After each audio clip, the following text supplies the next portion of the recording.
meeting. If you'd like to take your seats, please, I'll call the meeting to order.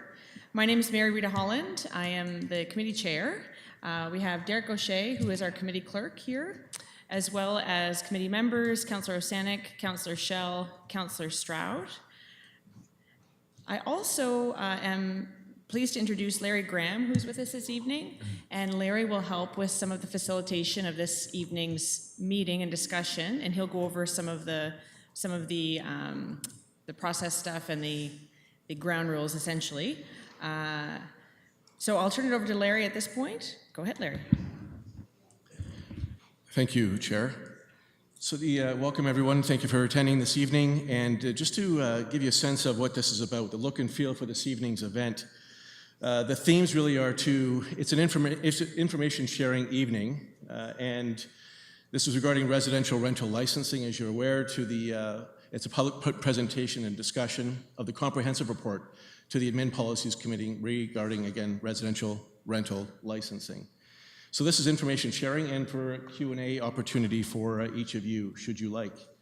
And so we'll be hearing from various speakers this evening, and I think our colleague Secrety is just finishing up that list shortly. I'll be timekeeping as well as facilitation of this evening. You'll, on occasion, and after each speaker, before the end of each speaker, 30 seconds left, I'll identify this, so please don't take offense to that. That gives you each of you is 5 minutes in terms of your total allotted time.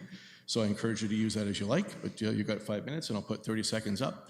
Out of respect to everyone's time this evening, I want to make sure that everyone has an opportunity that would like to speak. So that's what the intent of this 30-second and the 5 minutes is for.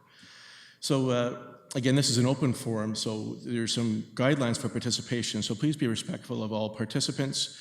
Please be open to all ideas. This evening is not about applause and congratulatory remarks and high fives or anything of that nature. That's not what this forum is for. It's not intended for that.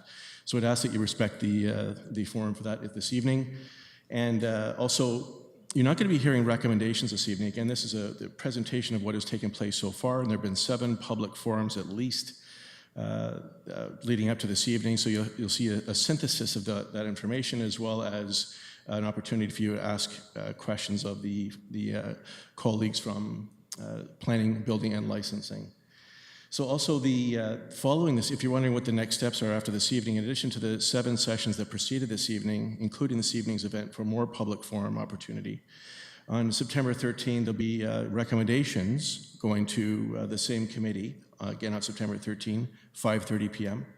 And then going to council on October 2, if council is prepared for that, and this is accepted, then we'll go to council on October 2.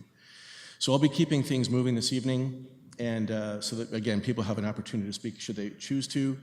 And if you have a question that you've heard someone previous to you or the previous speakers before you that's similar to theirs, I invite you to not ask that question that's already been asked and ask a different question, so we can, again, respect people's time and get as many questions in as possible in each person's 5-minute allotment. And I'd encourage you also, when you come up to the microphone, I'll be asking you I'll be introducing speaker number 1, speaker number 2, etc. And I think we have a dozen or so speakers and people asking questions. So please provide us with your name for the record, as well as your address for the record. So upon that, I think I'm going to turn it back to our chair. Thank you very much, Larry. So we will get started. You'll notice on the agenda that there is a briefing that normally falls further in the agenda, but we have moved that to the very beginning of the meeting. So we will begin with our Director of Planning, Building and Licensing, Paige Agnew, who will give a presentation. And that will be followed by questions and discussion, questions from committee members. Thanks. Thank you, Madam Chair. So pleased to be here this evening. I see a lot of familiar faces. A number of you came to the engagement sessions that we had earlier on in the last couple of weeks, at least anyway, and some additional correspondence we've received from you, some follow-up phone calls, so thank you so much. Your participation in this process is incredibly important. We're here tonight, again, as Larry indicated at the beginning of the meeting, it's twofold. I'm here to share information with you, to let you know the work that city staff has been doing over the last several months, but more importantly also to hear from you, to hear what your thoughts are related to the information we're providing, answer your questions that you may have about the information we're providing, or additional questions that you may have related to information you don't see here before you tonight. So thank you so much for your participation. I am joined by a number of my team members tonight. Lucretia Turner, the Manager of Licensing Enforcement. Debbie Miller is here with us as well, Strategic Communications. Sukriti Agarwal back there. Sukriti, say hello. She's been working alongside as a project manager. Greg McLean and Dan Hazel are also with Licensing and Enforcement. So there's a number of us here tonight because ultimately at the end of the day, if Council decides to proceed with a rental licensing program, it will be administered through our department.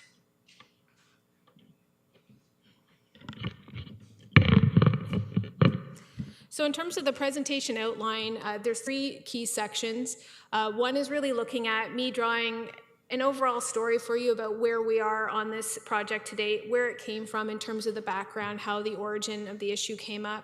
Part 2 is really looking at explaining to you the draft framework that we've been able to put together to date. And part 3 of the presentation, and this would be net new information for people that attended the engagement sessions, is really providing a summary of what we've heard to date relative to the conversations on residential licensing and summarizing that for you. And again, looking at what some of the next steps will be in the process.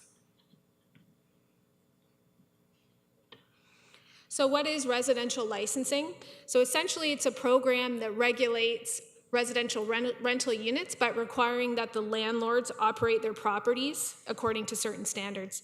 So one of the key focuses for us in looking at designing this program has been focused on a couple of things. Number one, legal housing, and specifically legal housing that's also safe, and making sure that that's available for anybody who lives in the city of Kingston.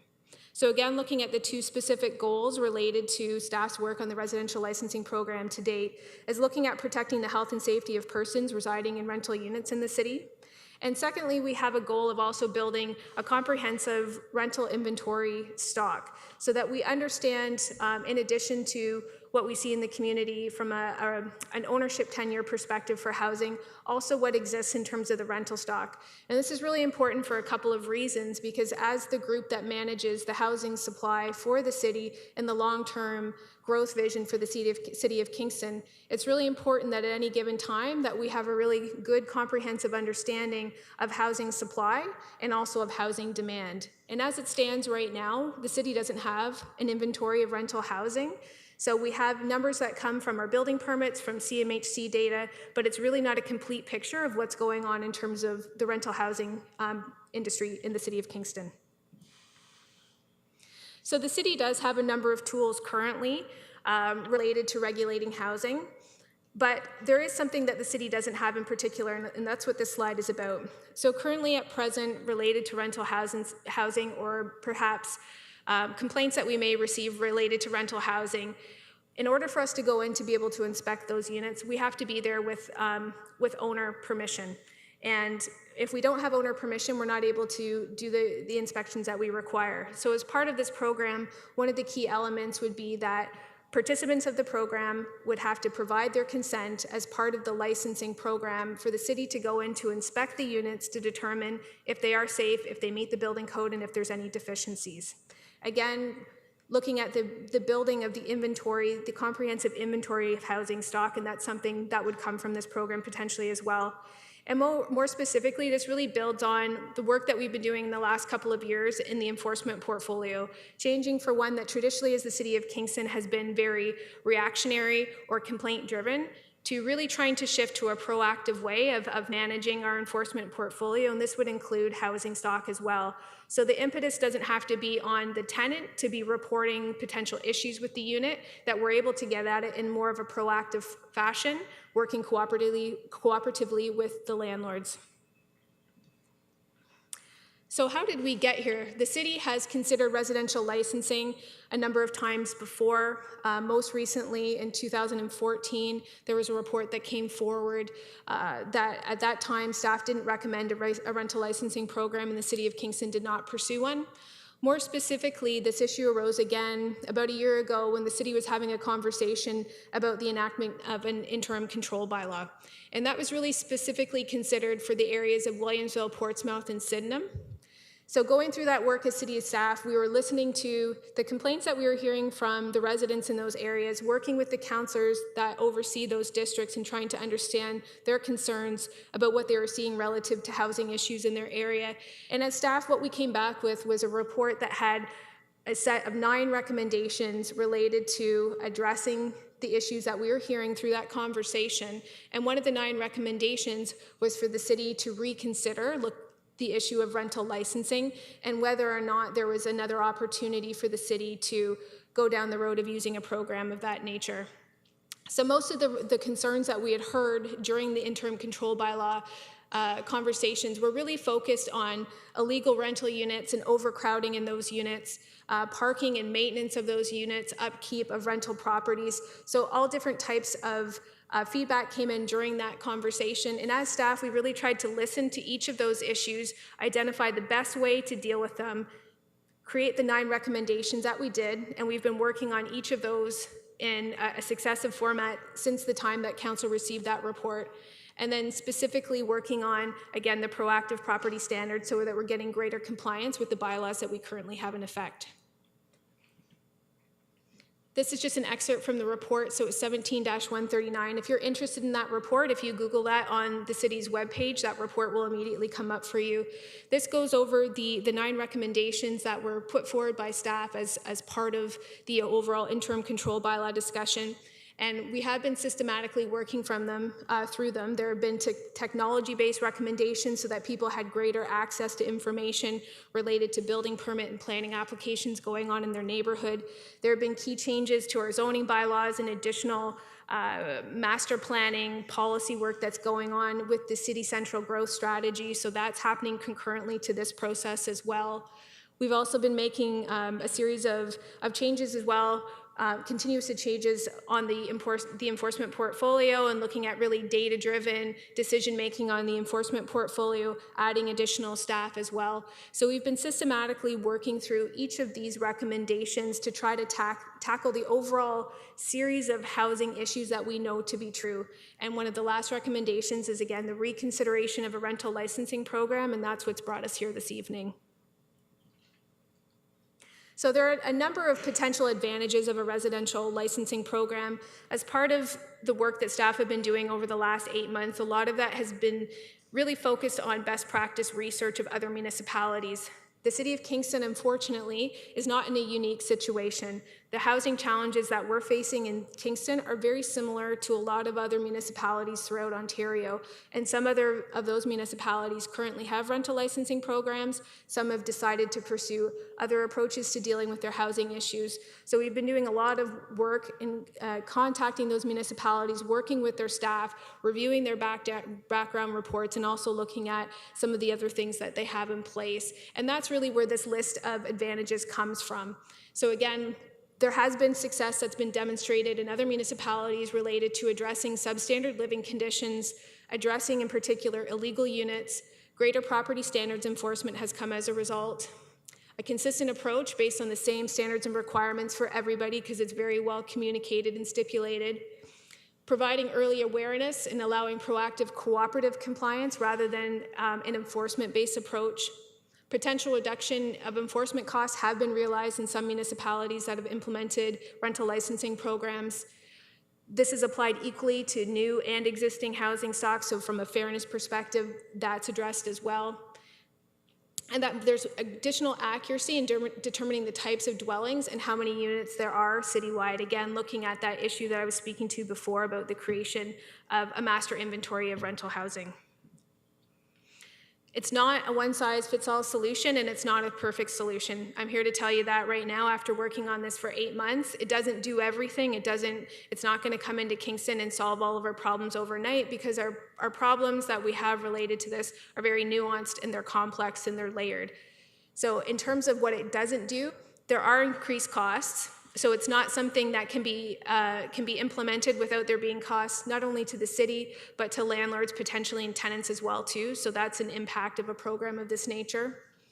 In some places, these types of programs have been considered discriminatory by some of the different stakeholder groups in the community. Some people have challenged rental licensing programs to a higher judicial court in other municipalities.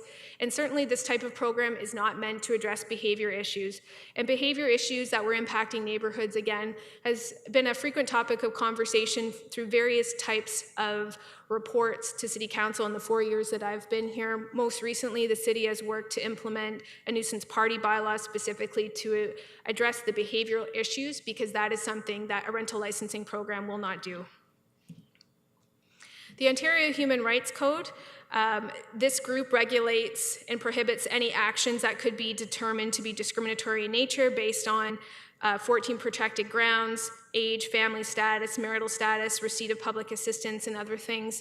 Again, looking at the discriminatory nature of what some stakeholder groups have felt residential licensing programs provide or do, or in their approach. Municipalities do consultation with the Ontario Human Rights Code, and that would be part of the conversation that Kingston would be having should we decide to go down the road of a residential licensing program. This is a table here that looks at a number of other municipalities in Ontario specifically. Ottawa, London, Waterloo, North Bay, and Thorold, for example. Each of those has residential licensing programs. The City of Hamilton has gone traditionally a different route in the last 5 years, and they have had a working group type progress, but now the issue of residential licensing is again being revisited by staff in the City of Hamilton. Guelph went a different way. And with different recommendations, instead of a residential licensing program, the City of St. Catharines is also establishing, by way of the mayor's initiative there, a working group specifically focused on legal, safe rental housing, and we're following what they're doing as well. Their working group is just getting established and doesn't yet have a terms of reference, but again, tackling some of the same issues that we have in the City of Kingston. And then the City of Oakville also considered a program, but decided against it in 2017.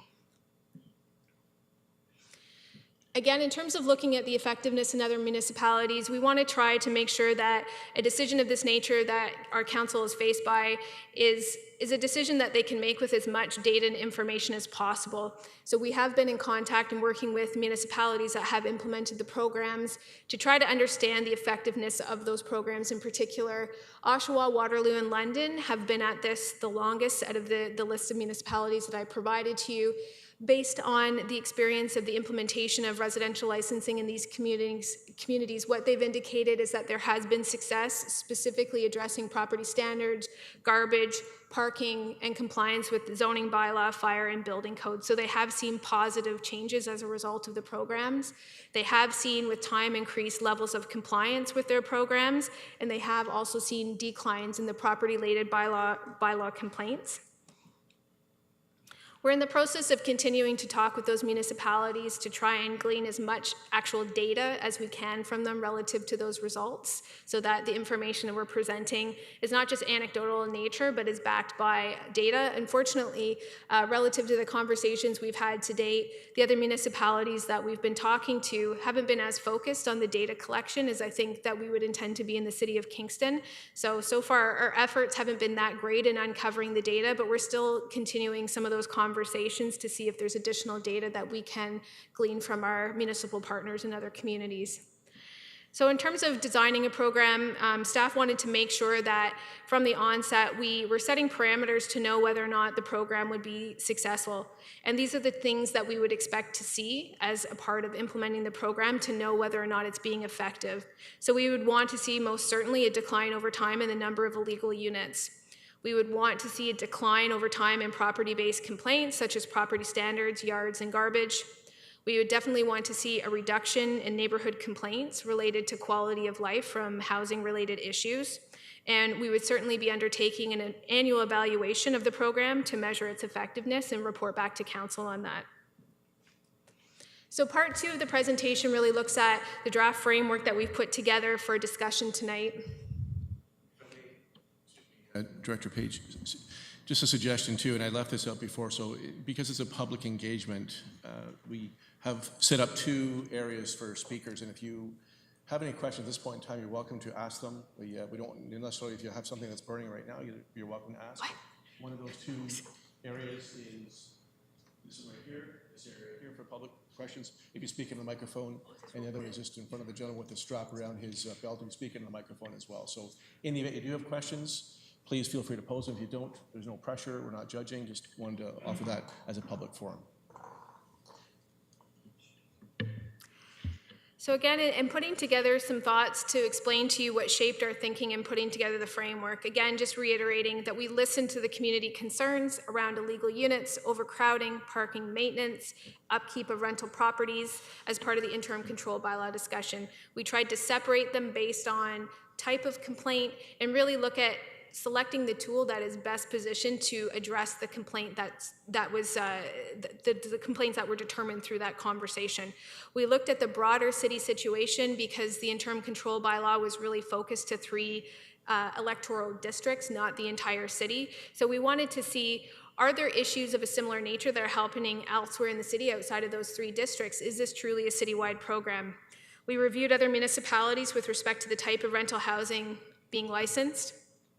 The Focus proposed rental licensing program, we focus that on 1 to 3 units, and those are specifically because properties that contain 4 or more units are regulated by the city's site plan control bylaw. So they have an extra level of regulation on them that properties that have 1 to 3 units currently do not. We also overlaid the geographic concentration of those units. We're able to obtain that using our mapping software, and we created a map citywide to look at the pockets of concentration and where the units are located across the city, and it is geographically distributed across the city, not just in certain areas. We overlaid that information for the 1 to 3 unit properties with our property standards bylaw enforcement cases over the last 5 years. So we pulled that data out of the system. Again, we're looking for pockets or concentrations of activity. We're looking for patterns that exist to really look at how we best focus the program. We also looked at how we could develop a costing model that looked at the proposed process and the additional staffing complement, so we would be able to understand what's it going to take to get a program of this nature off the ground, what are the resources that are required. And then we developed 2 phasing options as well, relative to a program that would be funded by a user-based system. So all of the costing associated with the program would be paid for through the licensing itself. So the framework that staff have put together for the conversation tonight, it's really focusing on 1 to 3 unit residential properties across the city. And from our mapping exercise, these are the ones that we know about, again, indicating that there are a number of properties in the city that have been developed without building permits, that have been developed illegally, so therefore they're not within our inventory. So those would be separate or on top of the 5,520 that I've indicated here. This also includes a conversation about short-term rentals, more commonly referred to as Airbnb. So there was a report that went to council about a month and a half ago related to a municipal accommodation tax for all accommodation providers in the city. And as part of that, it was determined that short-term rentals were best to be dealt with by a licensing program if the city implemented one. So the program would include those 1,000 estimated units as well. And it would also include lodging, boarding, and rooming houses. This is a map that looks at the distribution of 1 to 3 rental unit properties by neighborhood. The darker concentration of color is showing you where the higher concentrations of unit of that size and nature are relative to the rest of the community. So you can see down in the city central area and a little bit as you expand to the east and to the west, a little bit to the north, that's where the greatest concentration are relative to the rural area. Again, as I was indicating, we are overlaying our data. So this map here specifically shows the same locations of the 1 to 3 rental units with bylaw cases over the last 5 years. So where you see the red in particular and the concentration of red dots, that's where you see the 1 to 3 unit dwellings that have a property standards or a bylaw case that has been established over the last 5 years. The greater concentration of red where there's multiple cases in those areas. These are properties with 1 to 3 rental units with building cases over the last 5 years. So again, building cases would really be related to complaints for permits or construction without a permit or known illegal units, and you can see the geographic concentration of them by the bubbles that are established there. Again, when we're looking at overlaying the data, we start to see certain areas of the city that have high concentration of bylaw infractions and also high concentrations of building-related cases for non-compliance or construction without a permit. So in terms of the total number of bylaw cases containing 1 to 3 units, and that's for the 5,520. So properties with bylaw enforcement cases over the last 5 years. For property standards, we're looking at just over 3,100. For building, of the 969 that have come in over the last 5 years for units of that nature, 510 of those have been for illegal units and 459 are construction without a permit. So a high percentage of the complaints that we receive on an annual basis are in and around illegal construction and construction without a permit, and they're focused on 1 to 3 unit dwellings rather than what we get relative to larger size dwellings in the community. And it's important to note too that several properties have had multiple cases over the past 5 years, and that would be reflected in the graphic I showed you. So what we've put together here, again, looking at other municipalities, this is a list of the application requirements that other municipalities that have residential licensing programs, they require all of those or a combination of them in support of a licensing application.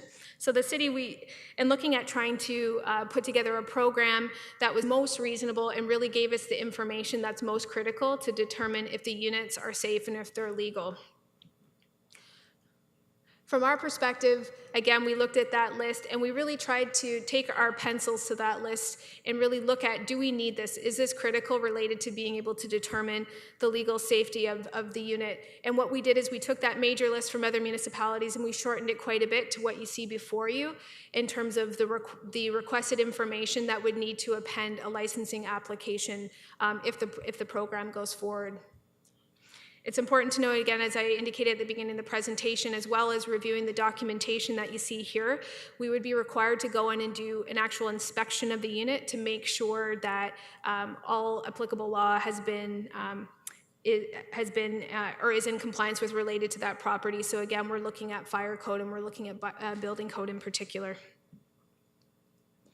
Again, this is just showing, relative to other communities, an overlay of what they require on the left-hand side, and a column that, by yes or no, shows the ones where we've decided to remove those from the list that the city would be considering, based on the fact that we don't determine that information to be critical based on what we're trying to achieve. So relative to the phasing options that we've put together, we looked at 2 phasing options.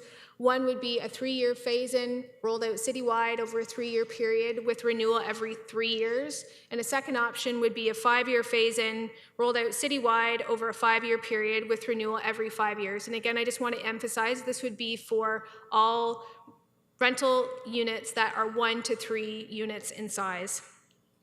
Again, I want to reiterate that the program that we've put together in terms of the costing model, this is a fee revenue program, so it's a self-funded program. It's not something that would be supplemented from the tax base the way that staff has put it together. This gives you an indication of potential costing for a 3-year and a 5-year program, looking at the number of properties that need to be licensed in a year, looking at what the fee would be. So that's a fee every 3 years or a fee every 5 years. 3 years is on the left, 5 years is on the right. And what we've put here in an annualized rate, that's just to give you a sense of what that would be each year over the 5-year period. So on an annual basis, you'd be looking at anywhere from $134 to $183 with the 3-year option to $83 to $103 in a 5-year option. And again, I want to emphasize it's a fee that's paid every 3 years or 5 years only, but we did the annualized calculation just to be able to show from a comparable perspective, because a number of the municipalities that we've looked at, their residential licensing programs, they pay a fee every single year. With here, we'd be talking about a 3-year or a 5-year cycle. We've also looked as well in terms of the number of additional staff beyond what we have now that would be required to support a program of this nature.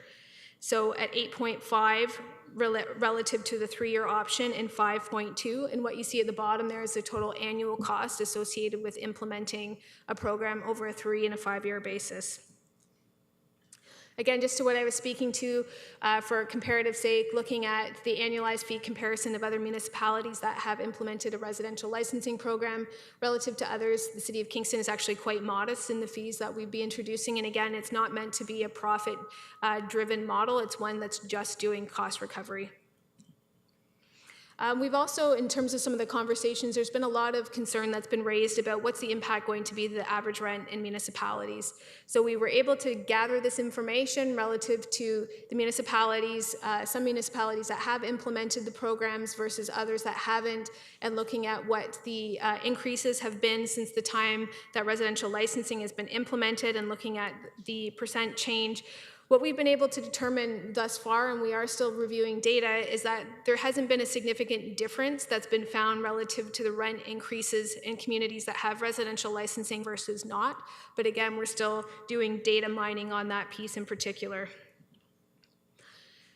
The engagement summary. So July 11th and 12th, we had 4 information sections. July 12th and 13th, we had 3 stakeholder sessions with reps from Queen's University, the Rental Property Owners Association, and neighborhood and community associations. And we also did an online survey from July 10th to the 23rd, and we had about 369 responses. Not about, we had 369 responses. We've heard a lot of information, and it is contained here, and it's the importance of the conversation tonight, too, to make sure that we're really capturing all the points of view possible relative to this. We are also pursuing other conversations outside of the room tonight. The biggest concern is that we haven't heard from a lot of tenants in particular, and specifically tenants that may be in more of a vulnerable housing situation. We are working with our partners in the housing department for the City of Kingston. We've reached out to the United Way, we've reached out to Street Health, so we are trying to engage in those conversations as well, in addition to what we're having tonight and what we've had to date. What we've heard is that there's a lot of concern about the financial impact to property owners, bringing them into compliance with our bylaws, especially where there's multiple properties of concern. So we've heard that loud and clear. There's a significant number of people that feel quite concerned about that. Again, there's been concern that's been reiterated about the costs associated, not just with the license themselves, but if properties do need to do work to bring it into compliance, that those costs would be passed on to the tenants, and what does that do relative to the affordability question in the City of Kingston. Concerns relative to the actual number of houses that are in the housing stock, and that if costs associated with being licensed are too prohibited, that an impact could be that we actually lose rental housing from the housing stock. And as a city, we do have a very low vacancy rate, so what are the concerns associated with that? How do we manage that risk? Especially as it relates to smaller landlords, people that maybe have rental properties on the side, they don't have large land holdings, how can they manage the capital or the impact associated with that, and what does that do to the affordability of those units? We've definitely heard from a lot of people as well that the draft framework that we've proposed for 1 to 3 units, and again, and I went through the rationale of why we did that, really should be applied to all properties in the City of Kingston, not just to the 1 to 3 units. We definitely heard some narrative around quote-unquote bad landlords continuing to operate without a license. They're not known now. They've created units illegally. What's to say that they would actually come into compliance with the bylaw, and how's the city going to deal with that?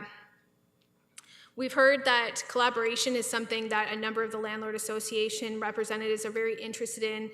How can we better work together as a community, as a city, to really be addressing the housing problems that we are facing relative to just implementing another bylaw?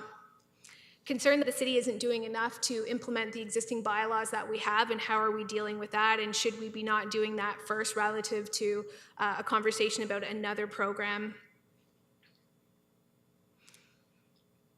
Concern about the Queen's VIP landlord contract program. There is one that's established by Queen's. There's about 1,000 units that are in that program, and concern from some of the property owners that are already part of that program and feel that it works well, that it's going to be a duplication of that effort, and are people going to be paying twice for ultimately the same thing?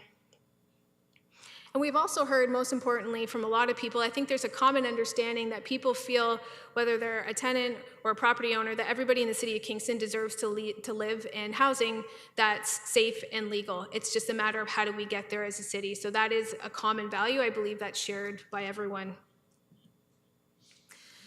Through the conversations that we've had to date, there's a lot of additional work and great points that were brought up, and staff are doing our best to be responsive to that in a short period of time.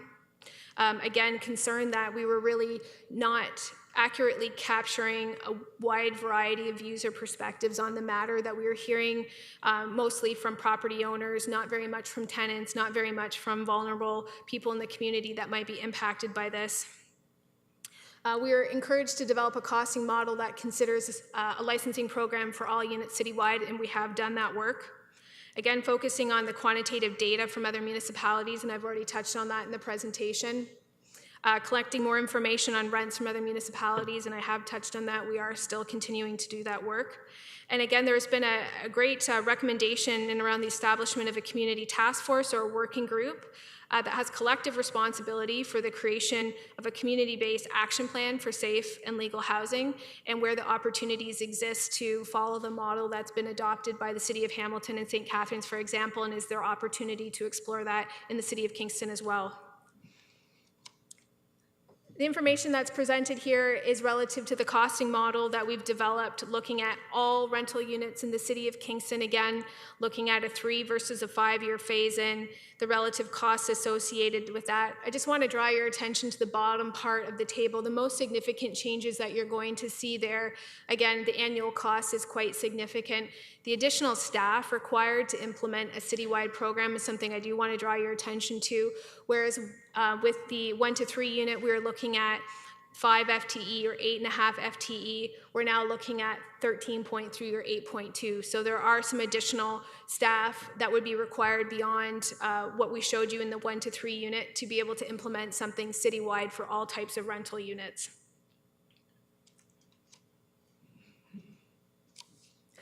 Again, trying to understand the effectiveness in other municipalities to best give council the information they need to make an informed decision. So we've gone through the process of looking at City of Oshawa and Waterloo. Both of them have the most, I would say, established rental licensing programs in the province of Ontario, and have seen some of the most significant results. I would say City of Waterloo has seemed to have been able to develop the most effective program. So in terms of the number of the decline in the number of units, again, this is where a little bit of the frustration on our side, being a city that's really focused on data collection and data sharing.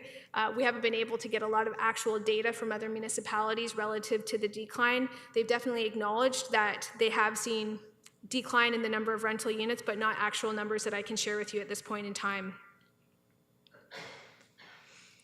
They have seen slight increases relative to the number of properties that are flowing through the program over time, incremental change, and they have seen a number of units that have been brought into compliance relative to the state of things before the implementation of a program. The bottom part of the table looks at the number of rental properties that are parts of those programs. So again, in Oshawa is geographically centered close to the post-secondary there. City of Waterloo as well, 1 to 3 units. And they're looking at about 3,700 licenses of a suspected 4,000 properties. So the best piece of data we've been able to collect to date is this 92% compliance rate with the City of Waterloo. But we haven't been able to obtain that data in terms of percent compliance from other municipalities at this point in time. Again, in looking at the impact on the affordability of units, what other municipalities have said, they haven't measured it to know specifically, but they haven't noticed anything that they've been able to make a discernible correlation between that relative to increases in the affordability in those communities. And they also have broader factors at play relative to Oshawa being part of Greater Toronto specifically. So there's some other issues there that are influencing what's happening in terms of rental prices, but not feeling that this has made a significant difference in that respect. There have been complaints relative to rental housing, property standards, those types of issues in both communities. And relative to the impact on the total number of supply, again, us trying to be responsive to the feedback that we've heard to date. we haven't really been able to get any data that shows any significant changes in those communities or from their staff feeling that significant numbers of rental units have been lost from their supply as a result of implementing the residential licensing programs. But I don't have specific actual changes in numbers relative to that data. It's been more anecdotal in nature. So again, bringing up the working group approach that came up in the engagement, we did a lot of additional work to look at what's been going on in the City of Hamilton and the City of St. Catharines. The City of Hamilton has had their rental housing subcommittee since September of 2013, so that group has been working steadily over the last 5 years relative to trying to address the housing issues that the City of Hamilton is having, as opposed to using a residential licensing program. What their staff have told us is that in terms of the effectiveness of that group, it's been fairly I think minor in nature, to the point that the city is now reconsidering a rental licensing program, and that's something that's being worked on by their staff, and we're expecting to have an additional report from the City of Hamilton sometime in the month of September. City of St. Catharines, that was an initiative that was really spurred by the mayor's leadership there. That's just getting going. They have 20 members of that committee. They don't have a terms of reference. We are looking for them to share that with us, and I think some of that's in development to some extent, or maybe they're just operating without one. Relative to that group, they are looking at a report with options for their council's consideration in the fall of 2018, so we'll be receiving that data as well as part of our due diligence. This slide again looks at comparison of rents, and again, this is some of the data we've been able to obtain relative to average rents in those cities as they've changed from the time that their bylaw came into effect. And again, we haven't been able to determine something that's directly correlated to the implementation of a rental licensing program. What they've seen in terms of percent changes over time haven't been entirely dissimilar to what other municipalities have seen that don't have residential licensing programs. In terms of our next steps, again, additional conversations, we're working to have those throughout the month of August and into early September, particularly with some tenant population groups, vulnerable housing population groups, and also working to try to partner with our post-secondary partners at Queen's and St. Lawrence College about some of the student perspective on this. Again, trying to explore the collaborative community-based approach and what could that look like for the City of Kingston relative to a working group. What would the terms of reference include? What would the mandate be relative to a group of that nature for the city? So council would have that information as well. One of the big things we're working on as staff is also relative to the feedback that we heard of, what can the city do to incentivize landlords to come forward that maybe do have an illegal property? Maybe they're vulnerable people, maybe they don't have a lot of money. So what options exist for the city to be able to support people towards compliance so that this doesn't have to be such a scary thing? And we are looking at options for that right now. We'll present more information on that when we come back to administrative policies, but we're looking at options relative to that. We're also looking at the demerit system that's been implemented in other communities, something again that came up through the engagement process. So we've really tried to be super focused on hearing the feedback, responding to it, and making sure that we're following up on each of those pieces so that we can present council with as much information as possible.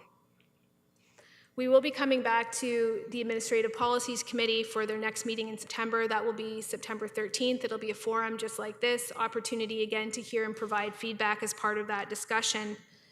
And typically what happens from a committee, there will be a recommendation that night from staff or a series of recommendations. The committee can decide to take those recommendations. They can modify those recommendations.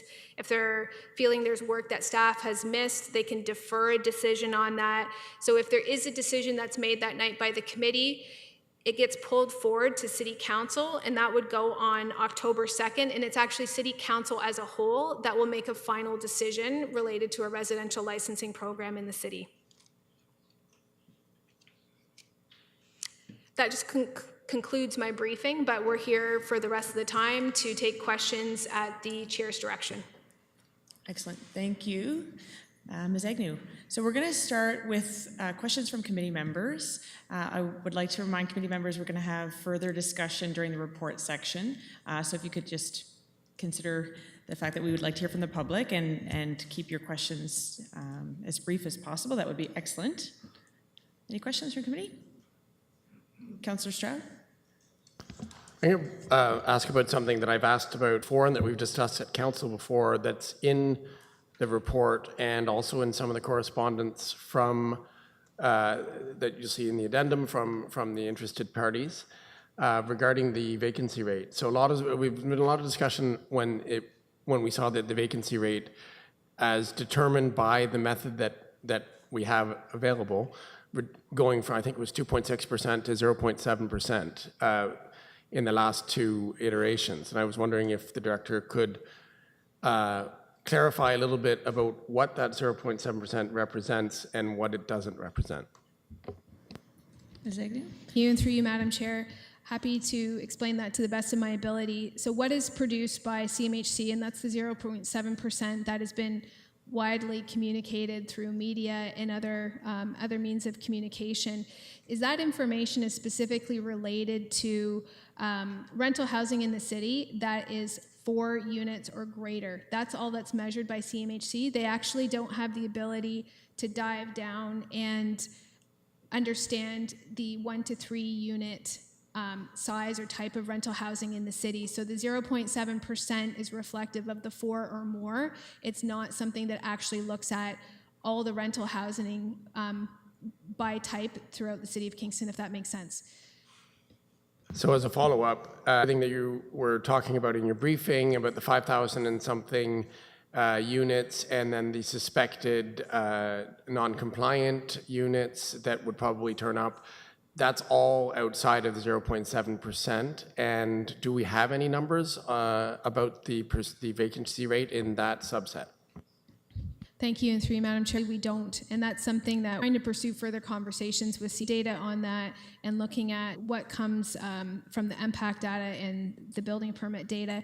So it's safe to say, again, relative to my earlier comments, we need to have a better understanding of the full picture of rental housing in the city of Kingston beyond what we have now, and we're trying to figure out the best way to be able to capture that. We can't rely upon CMHC to do all of that work for us. I think we need to do a bit better as a city than what we've been doing, but it isn't a full picture of that. The 5,520, those are known units. We do suspect that there could be several thousand additional units or bedrooms potentially in the city that have been illegally created, but that's just a best guess, and we need to do a lot better to understand that element of the housing stock beyond what we know now. So this is just a general frame, the entire discussion. You started off with a chronology of how we got here with this idea and how it's been brought up before, and how some municipalities have gone in other directions and some have gone in this direction in various ways. So my question is, if you said that it seemed to be consensus that safe housing stock for all rental occupants is the goal that everybody seems to have in common, regardless of what they say, whether you're a housing provider or a tenant or in the city administration. So is it fair to say that if council chooses not to go the route of rental licensing, we would be back to the drawing board, and we'd have to find yet another solution because the interim control bylaw was not chosen, and if we also don't choose rental licensing, we would have to find yet another solution? And do you have any idea what other solutions there are in the realm of possibility? Thank you, and through you, Madam Chair. We are looking at other suggestions, again, not knowing fully how council is going to feel about a program of this nature, and knowing that regardless of whether this program goes ahead or not, we have an issue that needs to be addressed. I think there's a lot of opportunity that exists related to the working group that some of the tenant groups have brought forward and feel quite strong that there's a collaborative opportunity there. I think a lot of it is really identifying where the illegal units are in the city, and there's no easy way to do that, unfortunately. Relative to those conversations, we're working with our partners at Utilities Kingston. This suggestion came up during our engagement sessions relative to, can we overlay utility data where we know there's additional meters to property fabric and look for anomalies in the data. We're doing that right now. I can tell you it's painstaking because it's thousands of lines of data. It hasn't proven to be as effective as I had hoped, but we are still working through that. Relative to your other part of your question, as a city, without a program of this nature, we still continue to have bylaws that require all properties to be in accordance with applicable law, but the only way to get there would be a complaint-driven system unless people start to be forthcoming with information relative to their property and wanting to work with the city from a compliance point of view. Okay, sorry, we're going to move on if that's okay. Great. Councillor Schell? Thank you, Madam Chair. Just a question about insurance. Is it fair to say that one of the other problems we have is that if you have illegal units and a home that are owned without proper insurance to cover liability for tenants, that's another big legal gap that we have?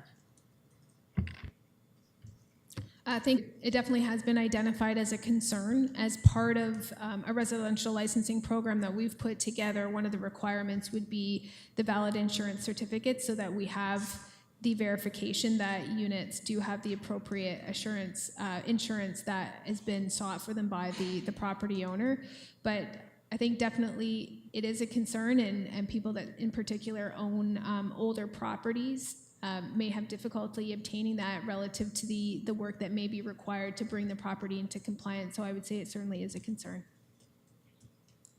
Great. All right. So seeing no other questions from the committee, I will turn it over to Mr. Graham to lead us through the public discussion. Thank you, Madam Chair. So just want to remind everyone, please, as we entered into this, just how I'm doing this is when you sign in this evening, you provided your name as well as a number, and I'll be calling people up by name and number. And please speak to one of the microphones, and in the microphone, provide your name as well as your address or the record. And I also encourage you to follow the guidelines for participation, which are behind us here. So we can have cell phones turned off, please. We'll try and include everyone.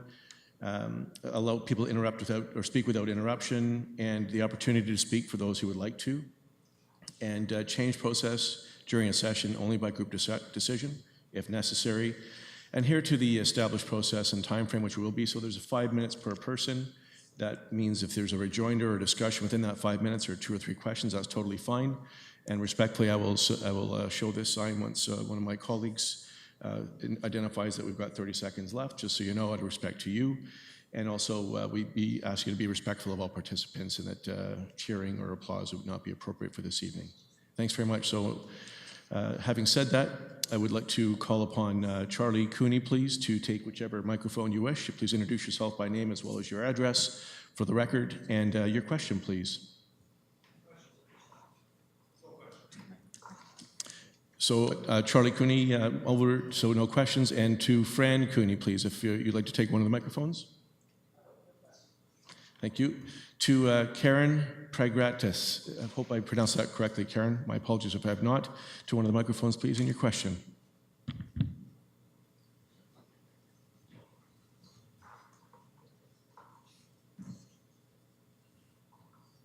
So if I understand things correctly, the owner of a small rental, 1 to 3 units, will be required or won't be required to give consent. The city can come in and inspect at any given time with or without the owner's consent, presumably with the tenant's consent, because that's provincially regulated. Is that right? Thank you, and through you, Madam Chair. As part of the program, the city would be looking for the property owner applying for the license to provide consent related to inspecting the unit. The inspection would be scheduled at a mutually convenient time with the landlord, so it would be pre-arranged to make sure that you could give your tenant notice, all the things that you need to do under the Rental Tenancies Act, and that it's certainly not something where staff would be showing up unannounced. It would be a mutually agreed upon time. Okay, so that would be at the same time with health inspectors, building inspectors, electrical inspectors, and so forth, because I've been through the process of renovation. And as soon as you apply to do anything, that means automatically you have these inspections done. So this would be done all over again as part of the licensing process?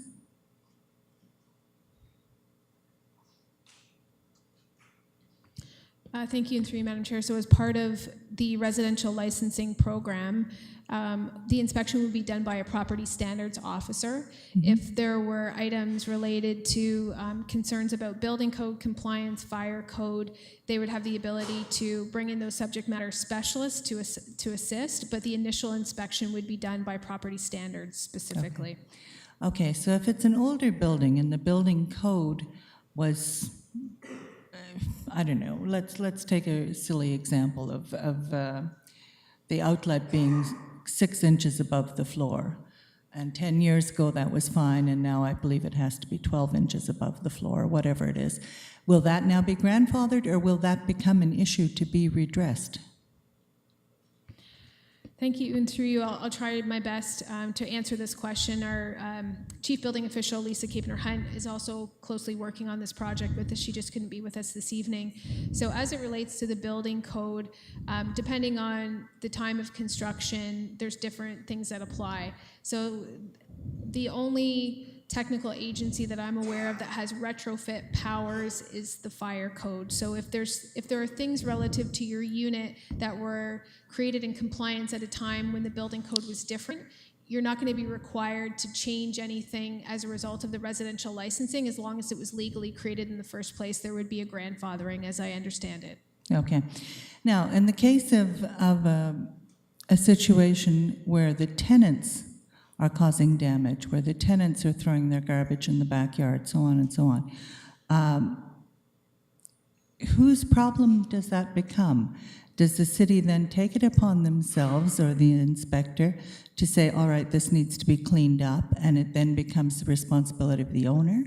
Or do they actually go to the tenant and say, you yourself must clean up the mess you created? Through you, Madam Chair, we would follow the same process that we normally do. So if there's garbage on the property, that would be a violation under our yards bylaw. So we would work with the tenants to get the property cleaned up. We would give the normal 48 hours to have that done. If they required more time at that point, they could ask for it. But at the same time, the property owner is notified as well, as long as they're signed up with our email notification program. Okay. All right, the other thing that concerns me is why is this not being extended to all residential landlords, not just those who have 1 to 3 1 to 3 units? It does strike me as terribly discriminatory. I would be much more inclined to support something like this if we all had to comply to it, and that means Homestead and Patry and all the others who are involved. Thank you, and through you. So certainly as part of, again, the rationale that I went through in scoping the program, we were really trying to look at understanding the issue as it had been presented to us, overlaid with the data that we have, and it showed that the lion's share of the issue was related to 1 to 3 units. As part of the program of consultation on this particular issue, we have heard your point of view, and that's been shared by other people, which is why staff has presented additional information tonight showing a citywide program. So ultimately that decision will be made by City Council, and we will be presenting them with all of that information. Finally, I'm a little bit concerned that this is almost applied as a user fee. In other words, the small landlord who is often up against it, because when you look at the Landlord Act, or the Tenant Act as it's called now, there's very little redress a landlord has with a tenant who wishes to cause problems. In addition to that, it's as if the small landlord is being charged with paying for the cost of cleaning up what either a slumlord has allowed to progress, cleaning up what his tenants are doing, and in addition being charged for the ability, for the good plan of doing it. It really does feel extremely unfair. And it's, for the small landlord, I think it really does put an extra pressure on that needn't be there. I think I would strongly suggest that the staff and in turn council view another way of looking at this, whether that's a round table or whether that's a working group or whatever it ends up being called. But this is not the way to go. Thank you.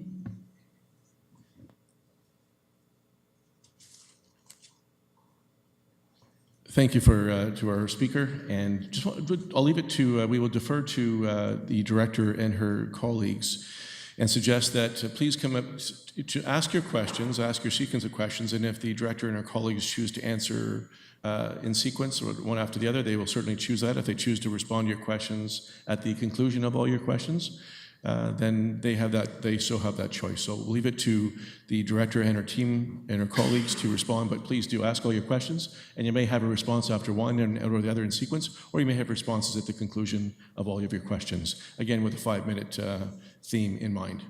Thank you. Our next speaker is Sean Leclerc, please.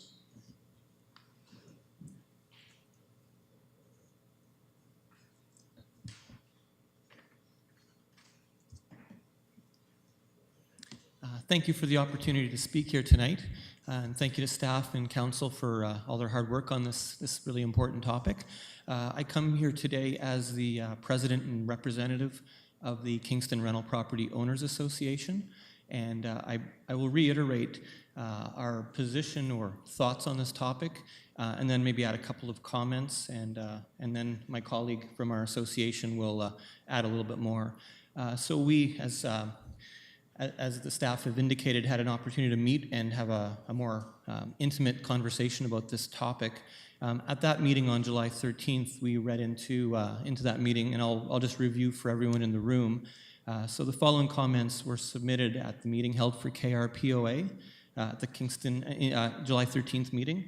So we feel that before enacting a new rental property licensing bylaw, the first point is that we would like to see numerical data on the performance of the existing bylaws, in particular standards, yards, noise, so that we can do some proper analysis by all stakeholders to see why or why not those existing bylaws are working or not working effectively enough in the city. We feel that without this data, it's hard to know if a new bylaw is appropriate. So far, this data isn't available, but maybe staff is working away on putting that together. I know it's a big chunk of work to do, so we look forward to that.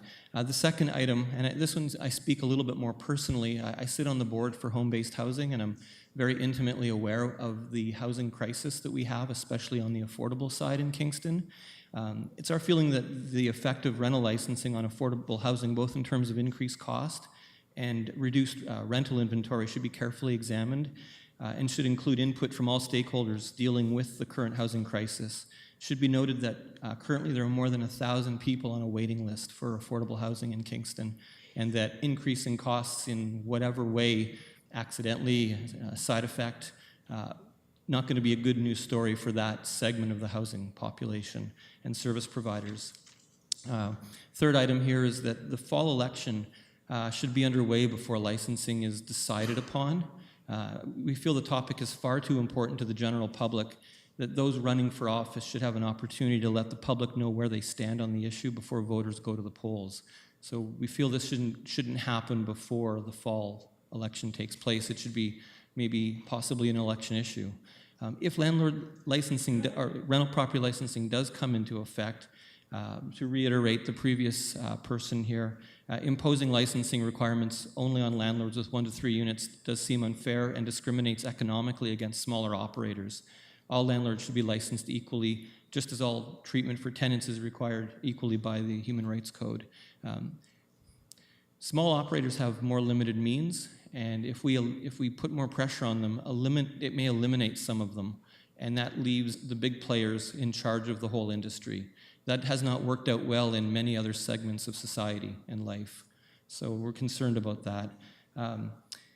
Speaking a little bit about the user fees on this issue, we're talking about charging landlords for the licensing program, and I can see the initial logic of that, but at the same time, all ratepayers in Kingston benefit from the transient populations that come into Kingston on a regular basis. I mean, if we didn't have post-secondary, military, hospitals, even corrections, all the money and staffing and so on, if you took away all that migrant population, Kingston would be a very different place in 2018. The decades of migrant populations spending money here have really impacted the opportunities for a great many Kingstonians. And maybe this is something that should be built into the tax base. I think the ratepayers of Kingston have a right to know the true cost of running the city, and that includes the migrant population sectors. And the third point, if licensing comes into effect, is that we feel that the bylaw won't, and this has been spoken to, won't really address those who are dodging the system already. If there's folks under the radar, they're not going to pop their heads up because there's a new bylaw in town. They're still going to be under the radar, and so we may not get to the ends that we want here. So concerns about the effectiveness in dealing with unsafe units may not be any more effective than current bylaws. I did want to speak very quickly to two comments from Councillor Stroud and Councillor Schell, speaking about vacancy rate and not having good data on smaller units. I work as a property manager in Kingston. I look after almost 100 units in the city, and a lot of them are 1 to 3, so I have a fairly good handle over the last 10 years on vacancy rate. When we put an ad out, we get over 100 applications for every unit within days. So there's definitely some demand out there. And then to speak to insurance, I have some experience with the insurance industry. They care a lot about building and fire safety. They don't so much pay attention to zoning. So I have seen properties that don't meet zoning compliance, i.e. not legal, receive insurance. So it's a bit of a tricky area. And I'll just leave it at that, and thank you for your time today. Thank you, Speaker Sean Leclerc. Our next speaker is Gary Kemble. And Gary, please again provide your name, please, as well as your address when you introduce yourself. Thank you. Thank you. Yes, I'm also a member of the Kingston Rental Property Owners Association. I have a couple of houses in Kingston, Colburn Street and Mack Street. So I guess I'm one of the small landlords that you've heard from already. You know, this is part of my retirement plan. So, you know, I'm quite concerned about the costs associated with this that are going to get passed on to the tenants, as inevitably they will. So I'll just read a short statement that we prepared as an organization that deals with some of the issues that we talked about today. And it was originally conceived, you know, this all arises from perceived problems surrounding the housing specific to a certain class of tenants, which are students. These are the neighborhoods that are primarily, you know, very well populated by with student rentals, and that was made clear in the WIG Standard article that introduced this to the public in December of 2017. The broad approach that will be necessitated by the Human Rights Code in order to ensure the bylaw is consistent and non-discriminatory will inevitably affect access to affordable housing for all Kingstonians. Any proposed bylaw that duplicates existing regulations and puts additional requirements for administration and fees to housing providers beyond the currently, I think, adequate property standards regulations will add cost to the provision of housing for all residents, and these costs will inevitably be passed on to tenants. For example, the requirement to provide plans of the existing building. I made a couple of calls. I'm a retired architect. I don't do this anymore, but made a couple of calls from drafting services, and to just draw the existing house, say a 2,000 square foot house, is going to be 85 cents to $1 a square foot. So that conceivably $2,000 cost is eventually going to find its way into the increased rents because it's a cost of business that didn't exist before. All tenants, regardless of their being post-secondary students or not, are going to be affected eventually as these costs work their way through the system through the renewed leases, obviously faster for students than some of the general public, unless they go to the landlord tenant board. And recent LTV decisions in other communities have upheld rent increases that are equal to the increased costs due to licensing. And we received, I forget what community it was that we received that from. So that $150 annualized rate is going to find its way very quickly into increased rents for each unit. Residential rental licensing, you admitted, will have no effect on tenant behavior issues. There's little to no effect on the landlords who already ignore or refuse to respond to property standards notices. I met a friend on the street, said, yeah, I live next door to a house and there's a mattress there and I've called 3 times. Well, I think if you call once and the landlord gets the email and you've got 48 hours to get rid of that mattress, that should look after it. You shouldn't have neighbors having to call 3 times. But licensing's not going to affect that kind of issue any faster than existing property standards legislation does. Regular enforcement of existing regulations should be more than adequate to deal with the problems that arise. The report of June 2015 lists some potential advantages, in quotes, that vaguely, quote, may provide or may improve, end of quotes. Those may, but what is certain is that there will be additional costs to the city to administer the program that duplicates existing regulations. And these costs are going to be borne by all ratepayers. If you put these costs onto individual landlords, individual properties really, because each property is being licensed, not the landlord, then those tenants are going to bear the cost for this program. And, thank you. And I want you to be very aware of that you're adding a layer that's going to have cost, and that cost is going to be borne by some of the people who are renting who really can't afford it. Thank you.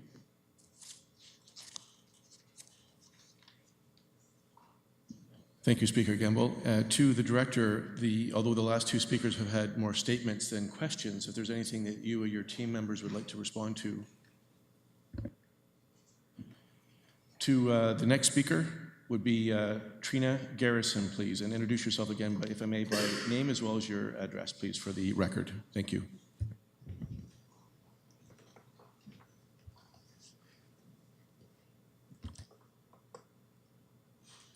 Hi, my name is Trina Garrison. I live in the city. I am also a landlord.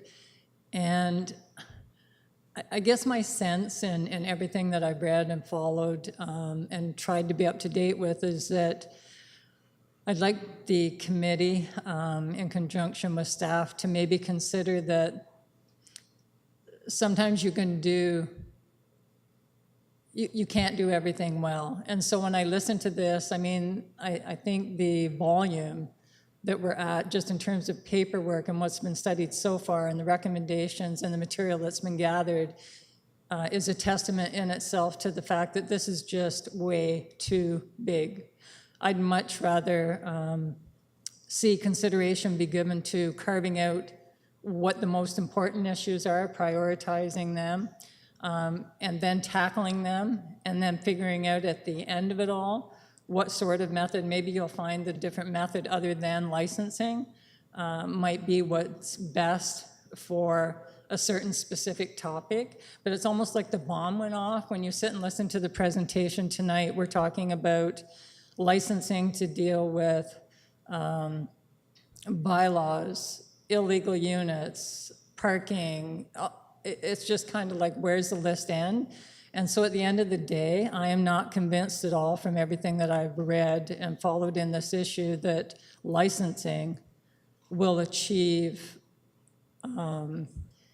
enough positives for those separate issues for that to be the proper method or approach that the city takes. I'm not opposed to licensing. I am a member of the Queen's licensing program. We have annual inspections. I pay for that. There's a cost to that. It's kind of an interesting concept. I asked in my submission that one of the questions I had asked was whether or not the staff and the committee would consider possibly exempting those properties. That housing is isolated only to students. I can't rent to anybody else. That's one of the provisions of the contracts with the university. I don't know how far the committee's delved into gathering of information to know the ramifications of that program, because as a landlord, for example, if the city implements licensing and I'm required to go and spend thousands of dollars for something I'm not aware I'm in compliance with, that's fine, I do that. That money, in fact, that cost will not be passed on to the tenant, because one of the contract requirements that I sign is that I can never increase my rent from tenant to tenant, even when there's a change in tenancy, by more than the legislated annual increase that the province allows. That falls directly back on me, therefore, under licensing program as a landlord, to just bear whatever cost that is.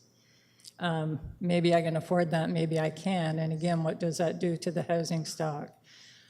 I think that a lot of the information that's been proposed in terms of numbers and statistics from other cities and various stats is some of the conclusions that we've drawn, I think, are subjective based on those numbers. I could take the same numbers and draw a totally different conclusion. So I'm in full support of gathering more statistics.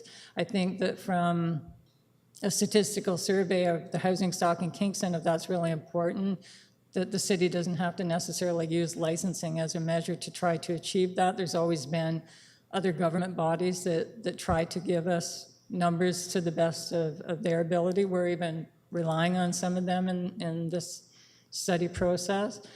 I would also urge that the city consider, if they are going to licensing, that it not be limited to landlords of 1 to 3 units, that it be for all landlords of any number of units. There isn't anything to suggest that a unit in a 4 or 24 or 104 unit building will be any safer or in better shape than something that's in a 2 unit building. So I think that's very discriminatory and subjective as well. I would also ask again that, reiterate the request that the committee maybe put the brakes on a little bit and slow down and again try to pick topics and delve into them more deeply before any decisions are made. Give yourself a bit of time to achieve that, which means, yes, that'll fall probably to the new council, and I think that that's exactly where it should be, just from a time point of view. I would simply ask that you consider my comments. Thank you. Very much, Speaker Trina Garrison, and through you, Madam Chair, to the Director for any responses. Thank you, and through you, Madam Chair. Great feedback, really appreciate it. We're taking diligent notes. I didn't hear actually any questions, but mostly just feedback, and we are recording that. To our next speaker, please, Soren Christensen, and please provide again your name as well as your address. Thank you. Thank you. For the record, I live at 39 Division Street. Good evening, councillors and Madam Chair. My name is Soren Christensen, and I'm the Commissioner of Municipal Affairs at the Alma Mater Society of Queen's University. I'm here today to speak about the City of Kingston's proposed residential rental licensing program. As a representative of over 18,000 undergrad students, primarily living in rental units, I see this program, which is aimed at protecting the health and safety of the persons residing in rental units, as a proactive and tangible step towards greater living standards for all tenants in Kingston. Furthermore, I see the proposed program as a significant opportunity for a more proactive approach to property standards, which is something the AMS continues to work with the City of Kingston to address. The City's commitment to conducting information sessions for students to collect more comprehensive feedback regarding the proposed program shows their continued commitment not only to actively address issues which affect students, but to remain open and inclusive throughout these processes. Data collected in the AMS's University District Development Survey shows that 38% of students were only somewhat satisfied with interior quality of rental units, and 32% being dissatisfied with interior space, and 46% with exterior amenity space. A marked increase in both interior and exterior property standards could be a great benefit of this program. One concern that we do have is the proposed program possibly leading to an increase in rent prices. Over 30% of students are somewhat or very unsatisfied with their current rent price, with an average monthly cost of $623. While the projected cost for registration in the proposed program is the lowest relative to other comparable cities, the possibility of rent increases is still a concern to the AMS. In closing, I believe that the proposed program could yield a tangible benefit for property standards for years to come. I thank you once again for listening to my address and would like to take this opportunity to thank city staff for their partnership with all community stakeholders, including our student government. Thank you, Speaker Soren Christensen. And again, all these should the director and her team members wish to respond, they certainly will. And these are more statements that we made and looking, as opposed to looking for feedback. To our speaker, Margarita Klunch, please. And again, your name, if you would, please, as you approach and into the microphone, as well as your address. Thank you. First, a question. 1 to 3 units. Is 1 unit a full house, or is it an apartment in a house? And through you, so a unit could be a single-family home. It could also be a unit within a single-family home. It's the way we define it, being a self-contained unit that has a kitchen and all of those types of things. I started as a landlord late 60s with a duplex. I lived upstairs and rented the downstairs. I've been a small landlord, but not in the sense of 1 to 3 units in this city for the last all those years. Still am. First, I think it's totally discriminatory if you're going only after 1 to 3 units. I agree that it should be all. I think a house that's rented for $2,500 a month, paying the same amount of fee as a basement apartment that rents for $700 a month, is a little unfair to the small landlord, the real small landlord, because rental houses have a totally different income base. Also, I'd like to point out that a lot of people who have a small one unit in their home or something quite often do not have the comfort that a larger landlord has in terms of supports and so on. Let us say that, for instance, you're a new Canadian who's bought a house and needs some help with the mortgage and so on, and there's a basement apartment, so you rent it out. It seems to me that complying with all these things is going to be a daunting task. Also, if you are in that kind of situation, you've bought an older house and suddenly you're faced with having to bring a unit up to standards that are prohibitive in cost to bring up to, you'll probably close it down. I believe that Hamilton's correct, that you're going to lose about 30% of your housing stock for the very people who need that. I'm also part of a group that's calling itself Luke's Project. We're trying to build some housing, subsidized housing. It's a daunting process to enter into.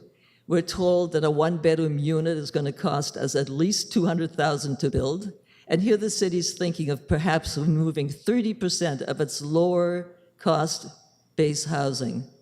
Where are those people going to go? The city isn't going to build all those 200,000 units, $200,000 units.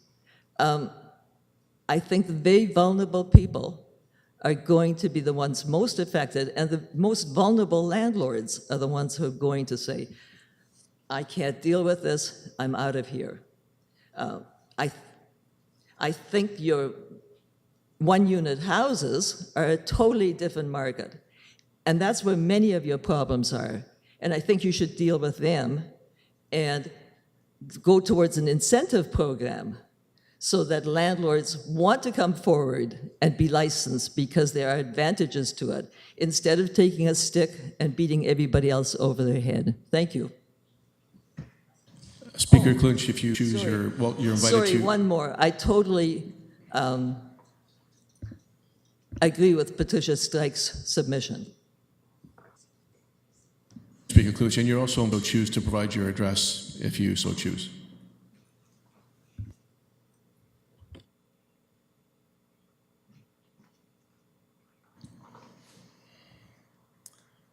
And our next speaker is Mary Farrar. Please, and provide your name, and again, we invite you to provide your address as well.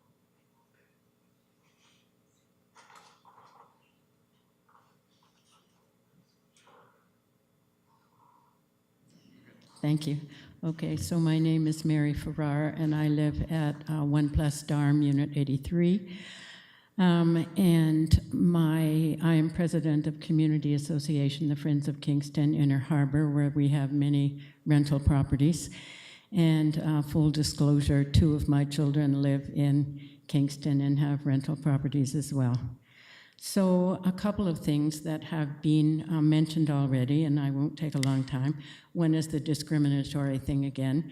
I think maybe part of it is it would just help a lot in the report to provide a better rationale for why you're doing the 1 to 3.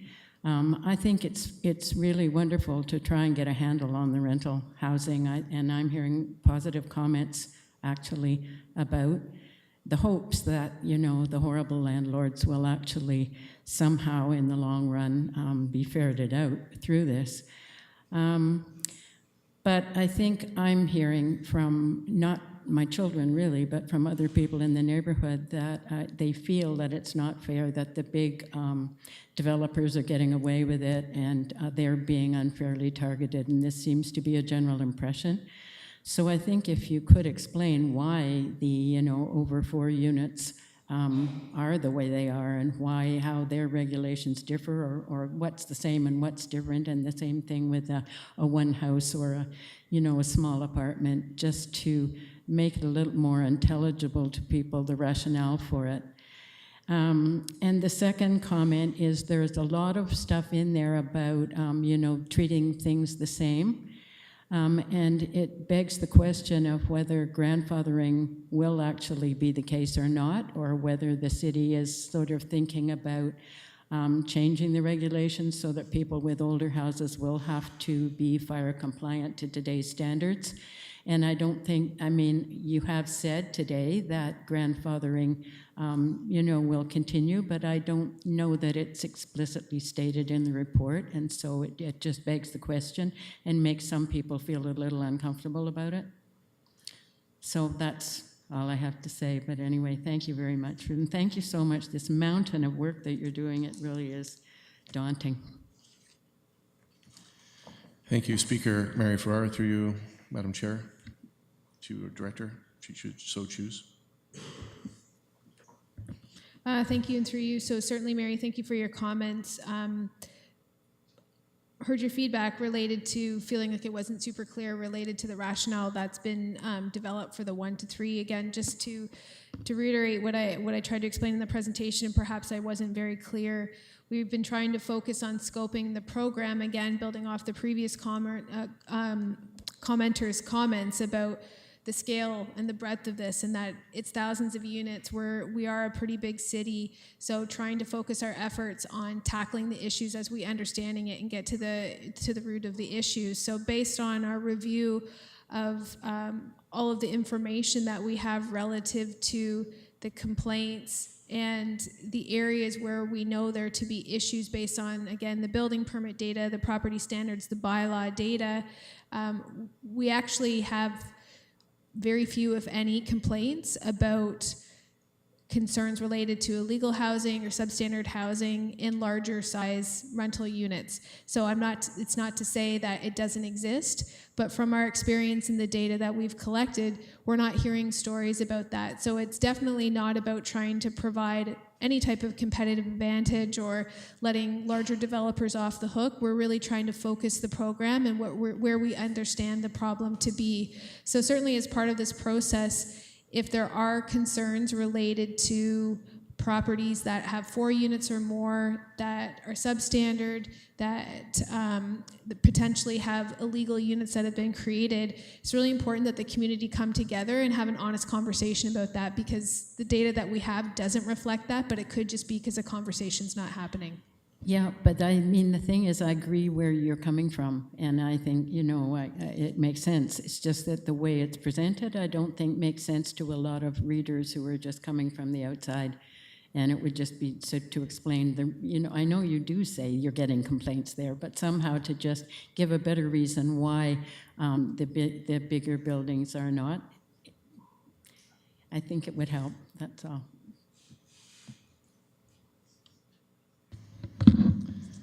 Thank you, Speaker Mary Farrar. Our next speaker is Paulina B. And please, Paulina B., if you would kindly again introduce yourself by name as well as your address. Thank you. For the opportunity to speak. I would like to hear some clarification about how this proposed rental licensing program interacts with the city's recent efforts regarding secondary residential units. So the city about a month ago held some consultations about secondary residential units. So these would be units where there's a landlord who lives on the property and then has a secondary unit there, like a basement apartment or an in-law suite. And it seemed to me that the city is thinking of encouraging more development of these types of residential units where the landlord lives on the premises and has a secondary unit. As a new individual homeowner, I was very encouraged by that effort from the city until a couple of weeks later I heard about the approaching residential licensing program, and now I'm feeling very, very discouraged. And I don't currently have a secondary unit on my property. So I know that the committee has not been able to find any specific data of whether these licensing programs reduce rental stock, although there has been some conversation about that. But I feel that it really might do that by either discouraging homeowners from creating these secondary residential units that the city seems to want to encourage, and perhaps by taking some of those units off the market where people are considering it too complex or too costly to comply with the requirements of the licensing program. The speaker talked about having focused solutions to specific problems. I think, in fact, yes, this program seems to target specific programs, but the solutions could be more specific. So, for example, the city is concerned with the fact that we don't know exactly how many rental units there are in the city. I propose there could be simpler, more specific solutions to that, like a voluntary survey of homeowners and landlords. The city seems to be concerned with student living conditions, overcrowding, rooming houses, in which case we could, again, have more specific solutions. For example, let's license buildings with absent landlords, right? So people who don't reside, but either rent an entire house out or rent it out as multiple units or even rent it out as individual rooms, so rooming houses.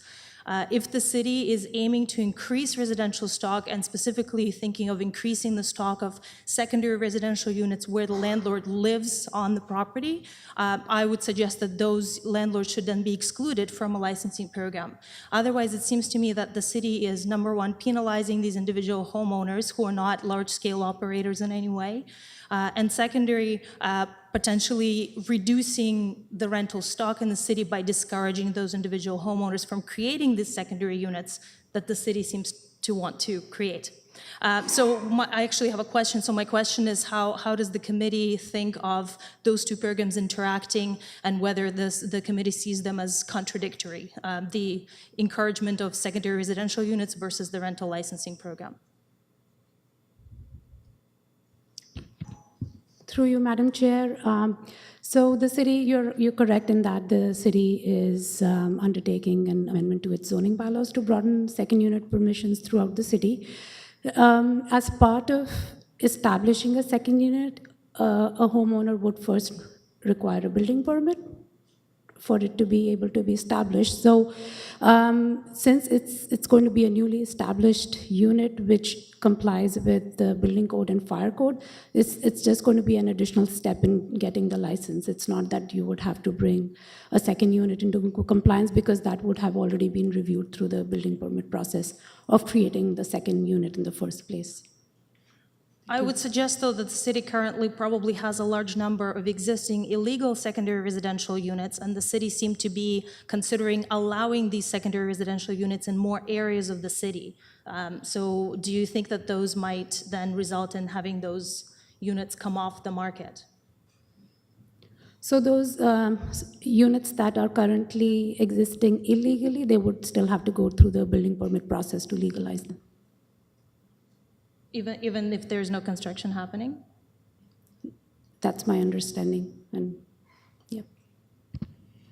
Thank you, and through you, certainly a really valid point that the city is, and mostly this is being influenced by what's happening at the provincial level relative to the affordable housing conversation, We are in the process of implementing changes to our zoning to allow second units by right in a lot of places in the city, only with exception where there's servicing limitations.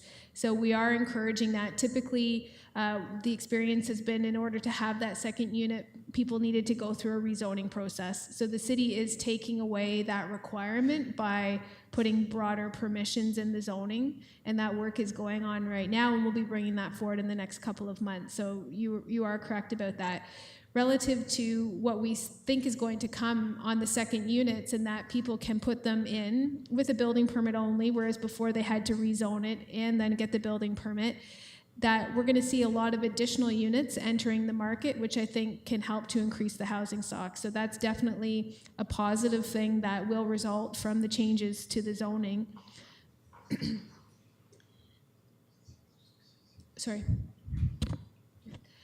So relative to what you're saying, it is absolutely true. I just want to make sure that it's clear that the intent of the program isn't certainly to penalize anybody. What we're trying to get to is to make sure that people are living in units that have been created in a way that keep them safe.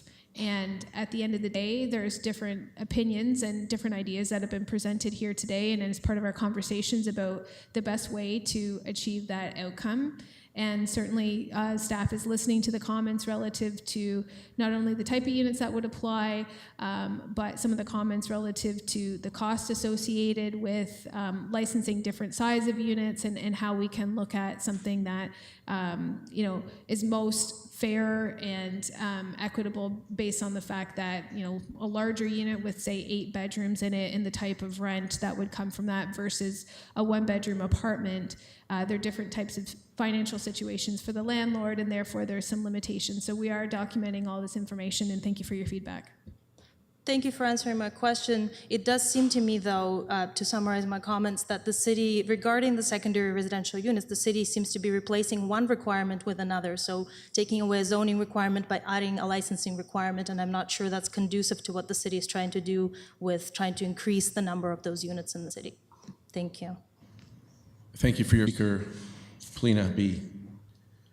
Our next speaker is Joe Brights, and I'd just like to comment here. After Joe, Speaker Joe Brights, so we have 2 other speakers that are listed, and if I may suggest that in the event you have recently arrived or you'd like to speak tonight based on what you've heard already, I'll pass this to our colleague Secrety. If you'd like to write up your name and include your name as a speaker this evening, that's totally fine. So I'll ask you to do that in a moment. I'll encourage now or invite now Joe Brights to as a speaker. And again, Joe, please include Mr. Brights to your first name as well as your address, please. Thank you. Thank you. I live at 66 Main Street, and my concern was really raised and addressed by the gentleman from the Kingston Rental Property Owners Association, which was related to what I still consider the discriminatory nature of the proposal. So he's addressed it. It's been addressed. I would just be repeating myself. You don't need that. Okay. Thank you. That speak.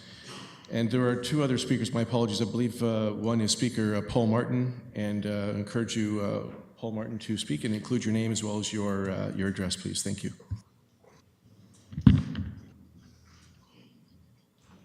Thank you, Madam Chair, members of council, staff, members of the public. Why are we all here? Everyone here tonight is here because they care. And the people, at least my understanding was when I tried to figure out why are we looking at licensing?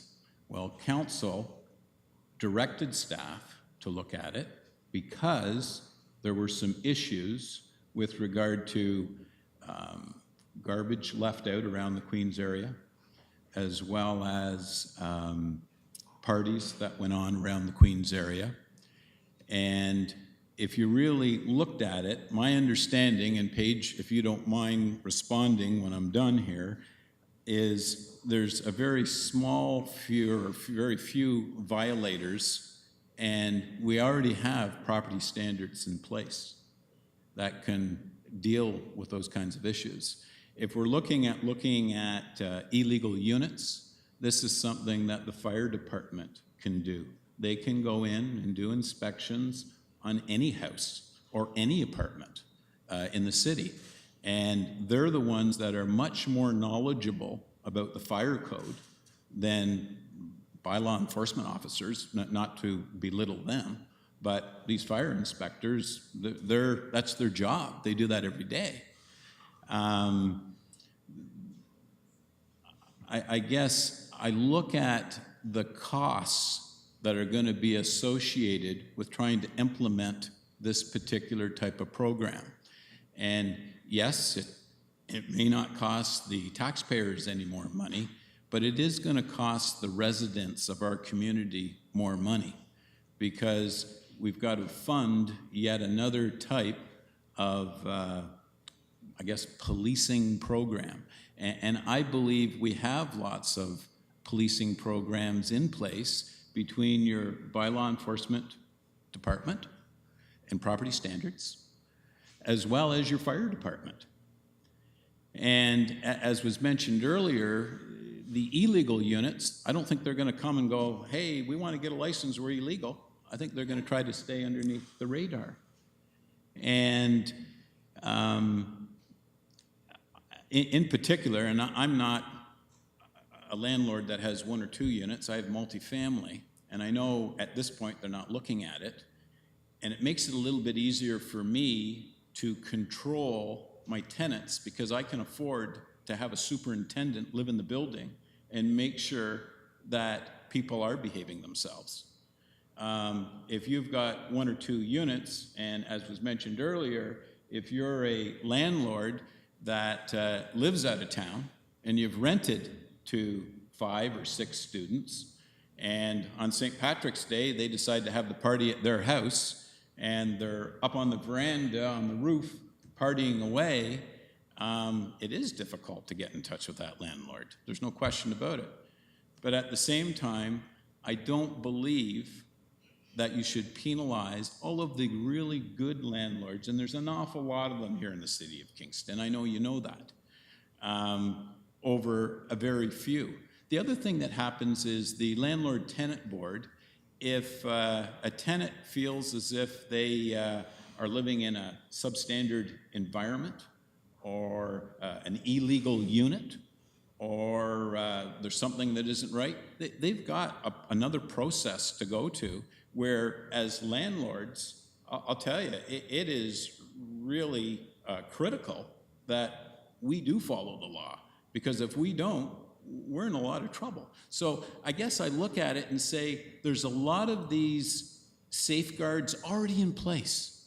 We don't need to put another layer of bureaucracy on what we already have. Let's just work together. And the few landlords that I guess are not following the rules, let's work together. Thank you very much. Thank you, Speaker Paul Martin. Appreciate that. And through you, Madam Chair, to our Director. Thank you, and through you, Madam Chair. Mr. Martin, always a pleasure. Love hearing from you, have lots of conversations, and you always represent a really informed point of view related to these matters, and you have raised some really good issues and concerns related to what we're working on. The one thing that's been a concern to me is looking at, again, being faced with the question of why are we adding another layer of program, why are we adding another bylaw relative to what we have now? The city already has things in place to be able to deal with these things. We already have a landlord-tenant board that adjudicates these matters between tenants and landlords, and I think all of those things are true, but we still have a significant problem as a community. And the approach that we've been using traditionally relative to a complaint-based system, what we're seeing on average is a maximum of 200 complaints annually, and we have about 12,000 rental units across the city that we know of.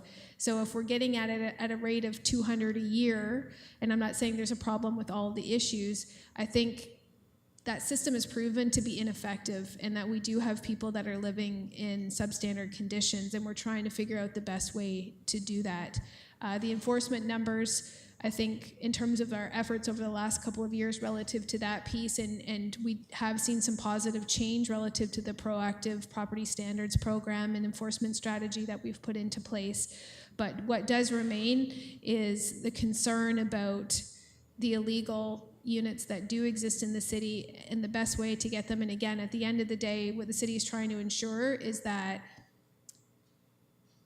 what exists relative to the rental stock meets the standards that they should meet from the beginning anyway. So we're not asking the city's not asking people to do anything above and beyond what they're already legally required to do. It's just a matter of how do we get to the individuals that don't have proper respect for meeting the requirements that legally they're required to meet as a property owner, as a business operator in the city of Kingston, similar to what we do on business licensing related to licensing any other type of commercial business in the city of Kingston.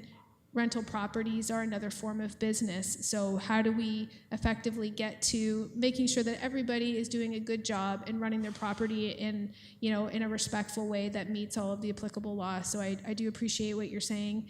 I think you've raised good questions. Relative to the fire code piece, you are correct that the fire department does have some abilities to get in and have a look, but again, it's a complaint-based system. Unless they know of some type of imminent danger or harm, they have the ability to act, but otherwise it's the same situation as my staff, that it's a complaint-driven process, and we can't get to the numbers that we need to just relying upon complaints alone. We need some other solutions. So if I can, Madam Chair, the only thing I guess I would ask is that... I'd ask you to conclude your remarks in just one brief question, please, in 30 seconds or less. What I would ask is that you have the Kingston Rental Property Association here being well represented tonight, and maybe we could work together to look at some solutions that would avoid putting up another bit of bureaucracy. I do know the fire department does have a program in place where they do go around and do inspections, and maybe it could be expanded to include certain areas that are of concern, such as around the Queens area. Thank you. Thank you, Speaker Paul Martin. And to the final speaker that is identified this evening in one of our sheets, and again, I'm just going to invite you on behalf of the City of Kingston, as this is a public forum, in the event you haven't spoken yet and you'd like to ask a question, or you have a follow-up question you'd like to ask, I invite you to complete one of the sheets. I'm happy to provide you with one. And our final speaker so far written out is Speaker Barbara Jones. Please include your name as well as your address, please, Barbara. Thank you. Thank you. My name is Barbara Jones, and I am a resident at 27 Point St. Mark Drive. I am actually someone who's recently experienced the challenges of finding a place to rent in Kingston. Beginning of June, I moved both my company, which is a startup, and myself to Kingston, and had a great deal of difficulty finding suitable accommodation. So I thank Limestone. I'll do a shout out to them. But the main reason I'm here is mostly as an observer, because my company is a startup that is involved in short-term accommodation. It's called Stability, and I'm very interested in where some of the work that you're doing on this committee might inform some of the temperature and the concerns of the committee that is looking at short-term accommodation.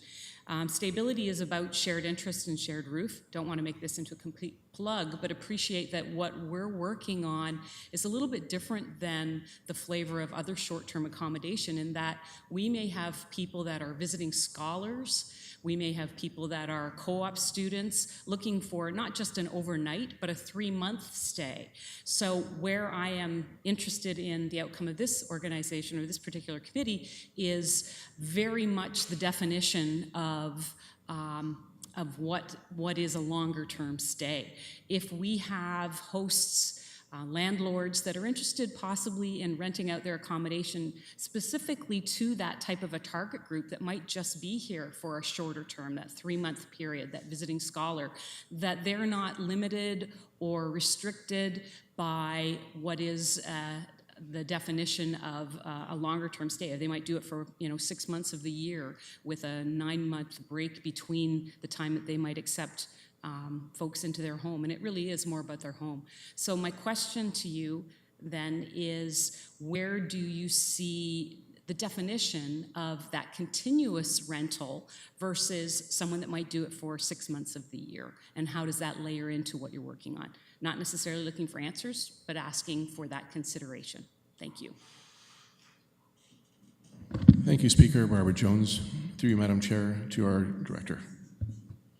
Thank you, and I think we'd appreciate to have a side conversation outside of this room just to get some more information on what you're doing and to be able to drill into some of the detail relative to the short-term accommodations. As it relates to the rental licensing program and the framework that we've put together, that would include any type of situation where there's the rental of a unit. It could be a self-contained unit within a home, or it could be the entire home as the unit that's being rented out on a short-term basis. So we're not defining it by the tenure of rental. It's really anything. So I know in certain circumstances there's situations where it's anything up to like a month or under or over. Certain cities have looked at different things. Relative to what we've put together tonight, it's really any type of tenure that's not a permanent rental where you're entering into a lease agreement.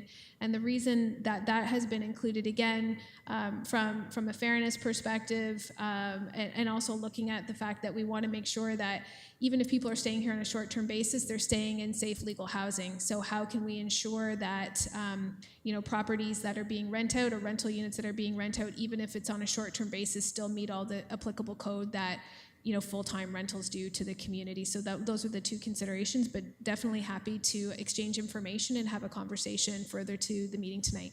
Thank you. Thank you. I appreciate your time. Thank you to Speaker Barbara Jones. That concludes the speakers who have identified themselves. Speaker Sean Leclerc.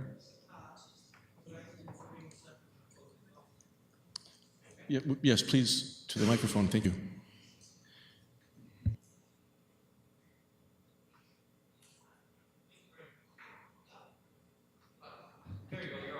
Thank you very much. I ran out of time initially. I just wanted to close on the idea that the Kingston Rental Property Owners Association and myself personally are very interested in some positive collaboration with the city and staff and council to find a solution that works for Kingston that does not necessarily drive cost for tenants.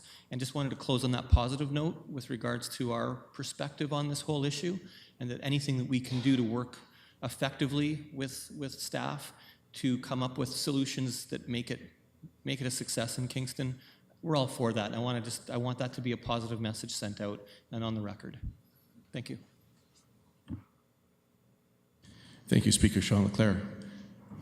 Would anyone else like to ask any questions before we conclude? Through you, Madam Chair. Excellent. Thank you very much, Mr. Graham, and for everybody for your participation this evening.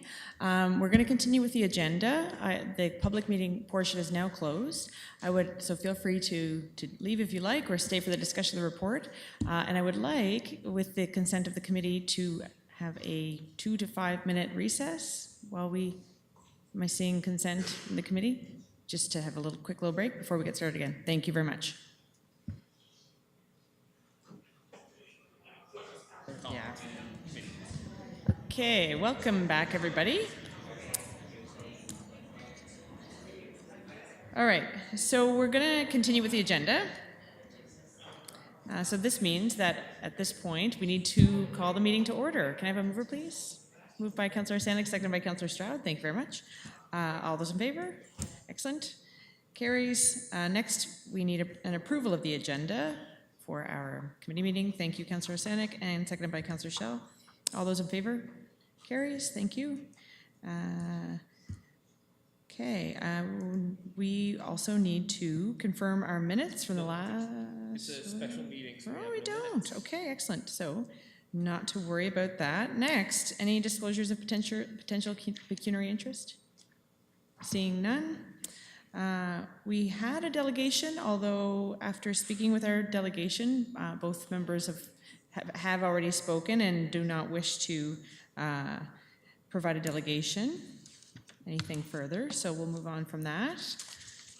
And so now we're moving on to our business, which is item A, the residential rental licensing status update and next steps. So we have a report, it's an information report. If there are any questions or comments from members of the committee, now is the time. Councillor Schell. Yeah. Just to reiterate that when you were discussing all the violations, they had to do with property standards, not behavior. Is that right? Thank you, and through you. So the information that we looked at, and again, trying to understand the geographic distribution of complaints that have come in, we specifically looked at property standards bylaw, so that includes garbage yards, as well as the property standards on top of that. It also included the building permit information relative to complaints that have come in active cases, so it was all of those things combined, not specifically behavior-based complaints. Thanks. Leading is the whole issue seemed to get really bogged down in what I consider council's focus, which is health and safety in terms of the building envelope of illegal apartments. And it seems to, for a lot of people, get confused into garbage and parking. Is it fair to say that you understand that what council is pushing for is that illegal apartments are brought into compliance? Thank you. Yes, we do understand that. And as part of our scoping exercise and looking at not only the interim control bylaw recommendations, and again, right-sizing the recommendation or the solution with the actual issue, we have different solutions that we're putting in place relative to the behavioral piece on the garbage, parking, enforcement, those types of matters. We're undertaking additional work on those pieces as well, independent of this. So this focus specifically, while it does have the added benefit of being able to positively contribute to reducing those types of complaints as well, the primary focus is really on the illegal, unsafe housing component of it. The other pieces are sort of a byproduct of that piece. That's great, thank you. That is, for me, what's most important.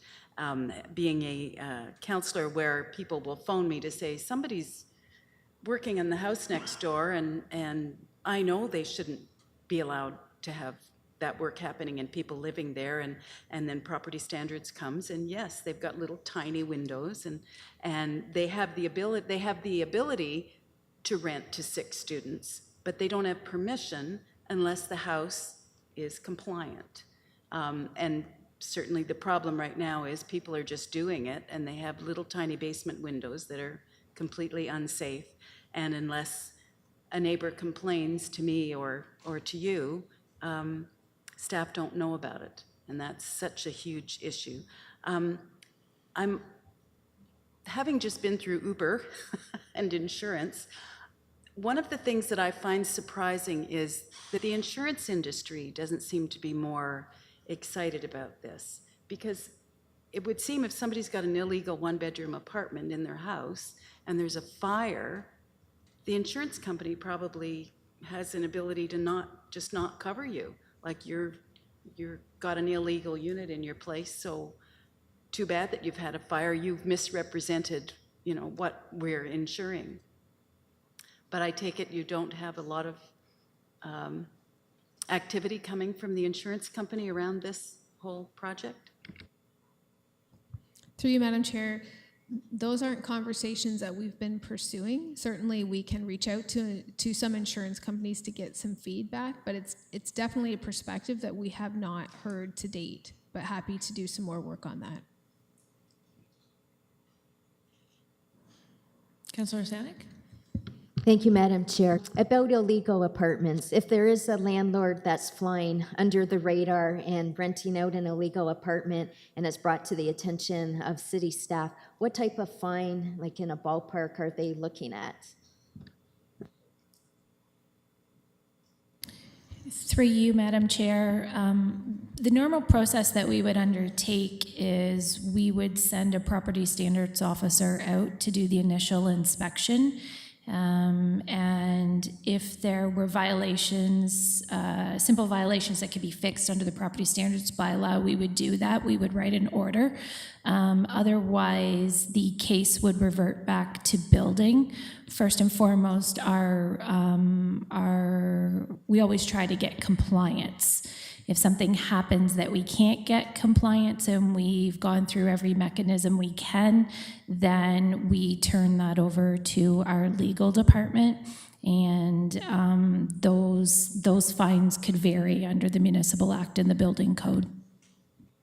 Thank you. And for that you gave us of the proposed phasing summary, if we face like licensing over 3 years or over 5 years, if City Council chooses not to pursue licensing, but City Council thinks that they should pursue, having staff hire more property standards inspectors, do you know how much that might cost? Like, would that be cheaper? Has any cost-benefit analysis been done in that regard? If we don't do licensing, what it would take to, really help the problem by just having more property standard officers? Through you, so we're certainly happy to present that as part of the comprehensive report if that's helpful to you.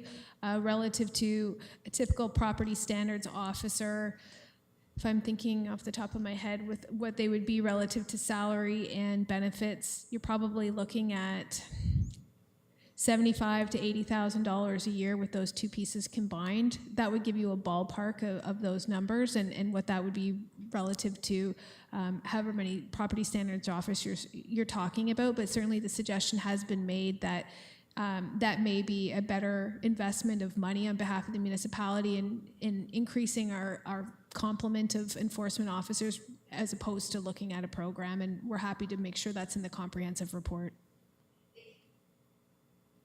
Councillor Stroud? First, I want to, Councillor Rosanek just asked, so make sure that everyone understands what you just said. Turn it around for a sec. So we've identified a problem. The problem is illegal apartments. Just narrow it to that for now. And we've got a possible solution, which is rental residential licensing. And is it not all part of the same thing that inherent to that model is the costs for the extra enforcement or the extra officers, because that's in the report, is collected in so that it remains revenue neutral. So what Councillor Rosanek just suggested would be not having it be revenue neutral, but having it be just a cost that the taxpayer in general in Kingston pays through extra bylaw enforcement officers. Is that correct? Sorry, can you restate what the question is? So if we're looking at those two suggestions, licensing, and one is just hiring extra officers, the licensing program that you proposed here is revenue neutral, and that's what's scaring everyone is that the suggestion that it will increase rents or costs to landlords, so landlords and tenants, and that's legitimate. And then the alternative that avoids that situation is that just the general taxpayer pay for the extra enforcement. Are those two options, kind of, if we're just narrowing? I think that is a potential option. The FTE that are referenced in the model and the costing options that we've presented as part of the information tonight, that actually represents net new staff that are licensing agents. So they're the people responsible for facilitating the process of issuing the licenses. They don't actually represent additional enforcement agents. So that's one of the components where we've devised a costing model looking at how we can best utilize the officers we have now, knowing that there is an overlap, that those officers are already responsible for implementing bylaws, and trying to determine whether or not there was additional staff that would be required on that. And our costing model is saying, no, my gut is telling me I'm not sure that's right, and I'm still checking the math on it, but it's really been related to additional licensing agents that would be the ones processing, doing the paperwork associated that beyond what we have now. Okay, I'm going to give an analogy. So the province has a speed limit of 100 on the 401, and the OPP is responsible for enforcing the speed limit, and everybody's speeding. So they want to do a crackdown on speeding. So the police say, well, we can crack down on speeding, but you're going to have to give us more officers. And they say, well, we'll give you more officers, but we want to recoup the cost, keep it revenue neutral. And say, well, so just increase the fine for speeding, and then that'll pay for the extra officers. Is that the same situation we're talking about here?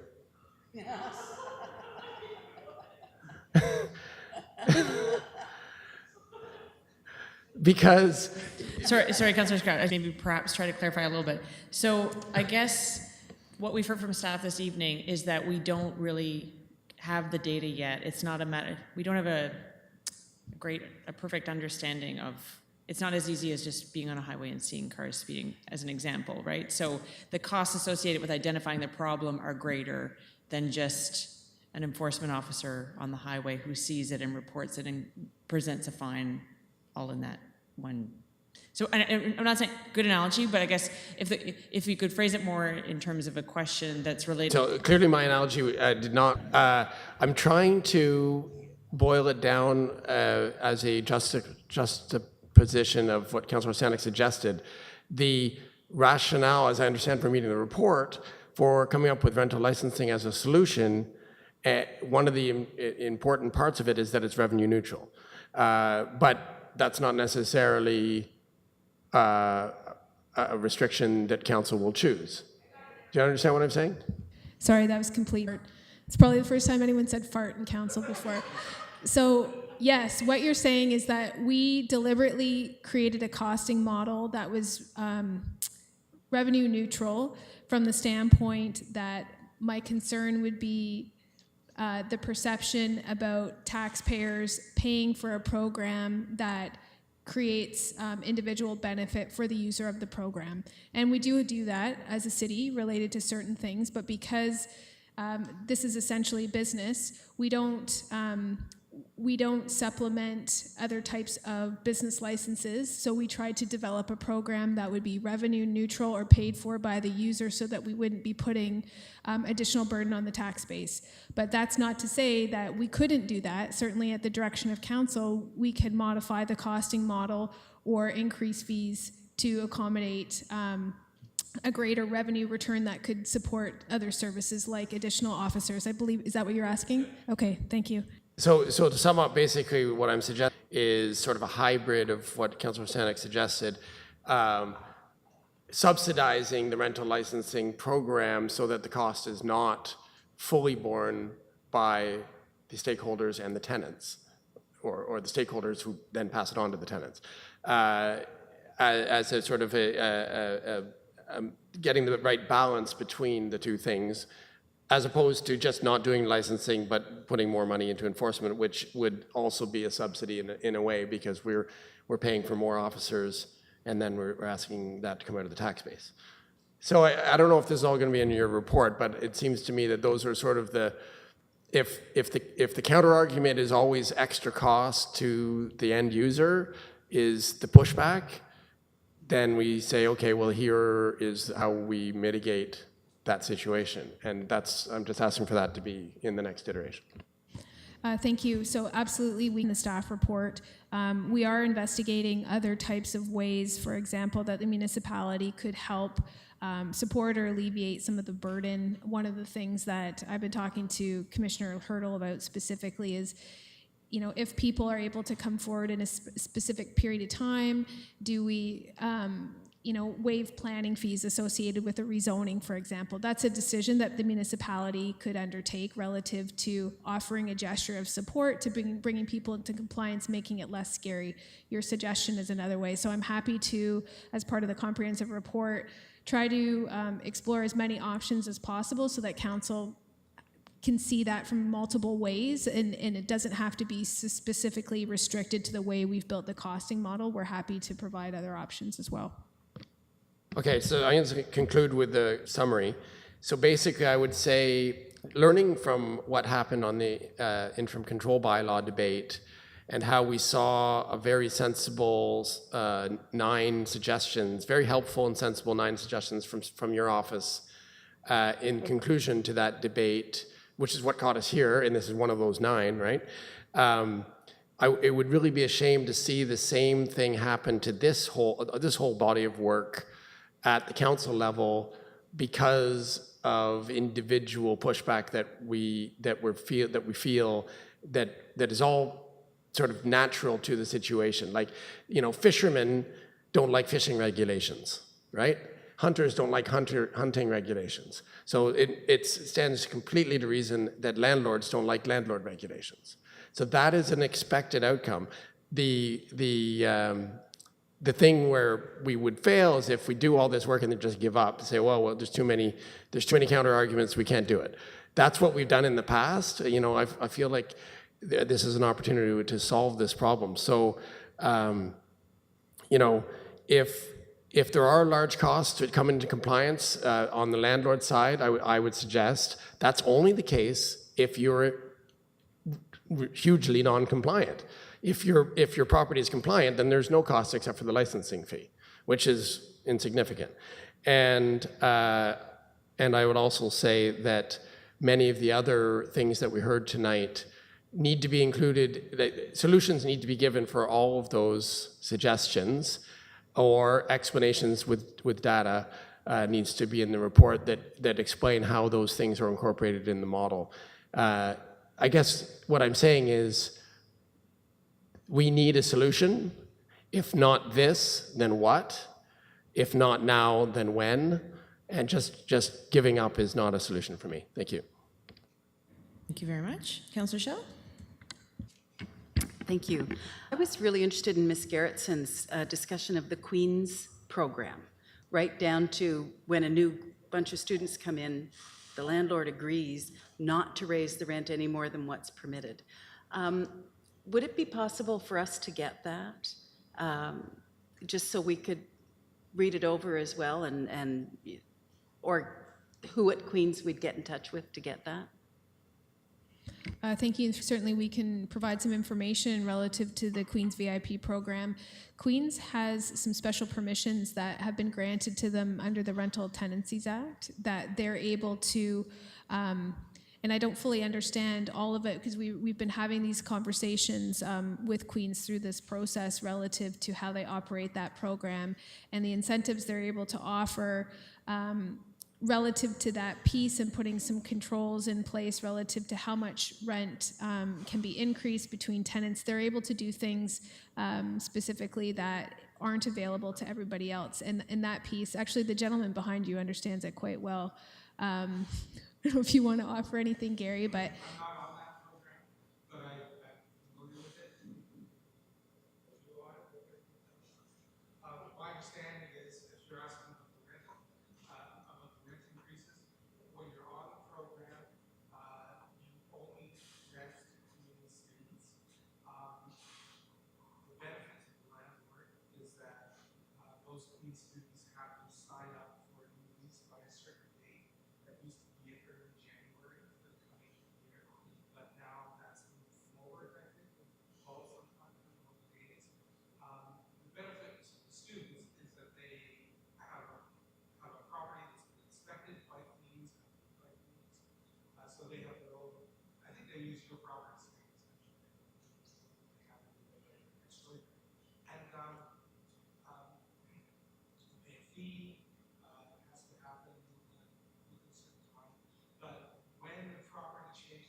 Councillor Shell? Thank you very much for that. That's really fascinating that first landlords pay a fee to Queens. I presume Queens hires their own inspectors. We So- do about 50 of those, and they do hire people in the private sector that do some of their inspections as well. Yeah. So in a way, we already have a program in the city that's working. And of course, we have the AMS Association saying, please bring this in. So that's pretty amazing in a way. I think as someone who's been involved in affordable housing, true affordable housing that is subsidized housing, I do think that's a completely separate issue. I've never heard from a landlord who's just a private landlord who specifically keeps rents low, a commercial landlord. So I do think that's separate, and I do think this city's doing quite a job trying to build more true affordable housing, because I think that's more where it's going to come from. If some landlords don't want to become compliant because it's going to cost money, then that's going to be the problem. But I used to do books for a landlord in town, and it's a really wonderful profession. If you do it even remotely well, or even remotely half-heartedly, you make a fortune. So it's a great business. It's a really wonderful business, and it's, I think, only fair that we regulate it just the way you have to have a business license. I'm sure when those came in, it was oh my God, we're going to have to increase the price to our customers because we have to have the license. So it's an ongoing discussion, but I also feel new landlords, people who build new, have to build to incredibly high standards. And even that's an unfair item, that somebody who's got a 50-year-old house that's never really fixed it up has tenants coming in what is now substandard living conditions, knowing that if that same landlord has to build new, he's got to have sprinkler systems, it's going to be inspected for the fire safety, he's going to have breakers in the bathroom, proper breakers. So to me, it's coming no matter what, because the discrepancy between what is happening compared to what has to happen if you're building new is getting wider and wider. And it creates an incredibly unfair playing field just in general that way as well. Anyway, quite the discussion, and thank you very much, because you guys have done a lot. It's been a huge issue, and I know you've heard many things. Thank you. Thank you. Any other comments, questions of the committee? Okay. Councillor Arsenik, would you take the chair for a moment? I take the chair. Thank you very much. Also, thank you to staff for all the work on this. I have a couple of questions. I think I might just start with a few comments. Mostly due to the fact that we didn't hear a lot this evening from tenants, and I know that there is an engagement strategy that is more targeted. There were, however, a number of comments this evening about the effectiveness of a complaint-based system, or that perhaps that should be the way that we leave it in the future. And I think, as Ms. Agnew has indicated, that's not really given us a very clear picture. And I can say, for example, that I've heard from hundreds of residents, both in my district and in and around the Queens area, hundreds in the last 4 years, about conditions in their units. Every time I talk to them about the complaint process, and every time the response I receive from the tenant is that there's such a shortage of housing in Kingston, they don't want a bad relationship with their landlord, they don't have a great understanding of what their rights are, and they're just very, very uncertain about bringing up anything negative, how that might impact them in the future. So there is clearly a problem. I'm really grateful to staff for recognizing that, in making sure that tenants, first of all, in the city are well informed.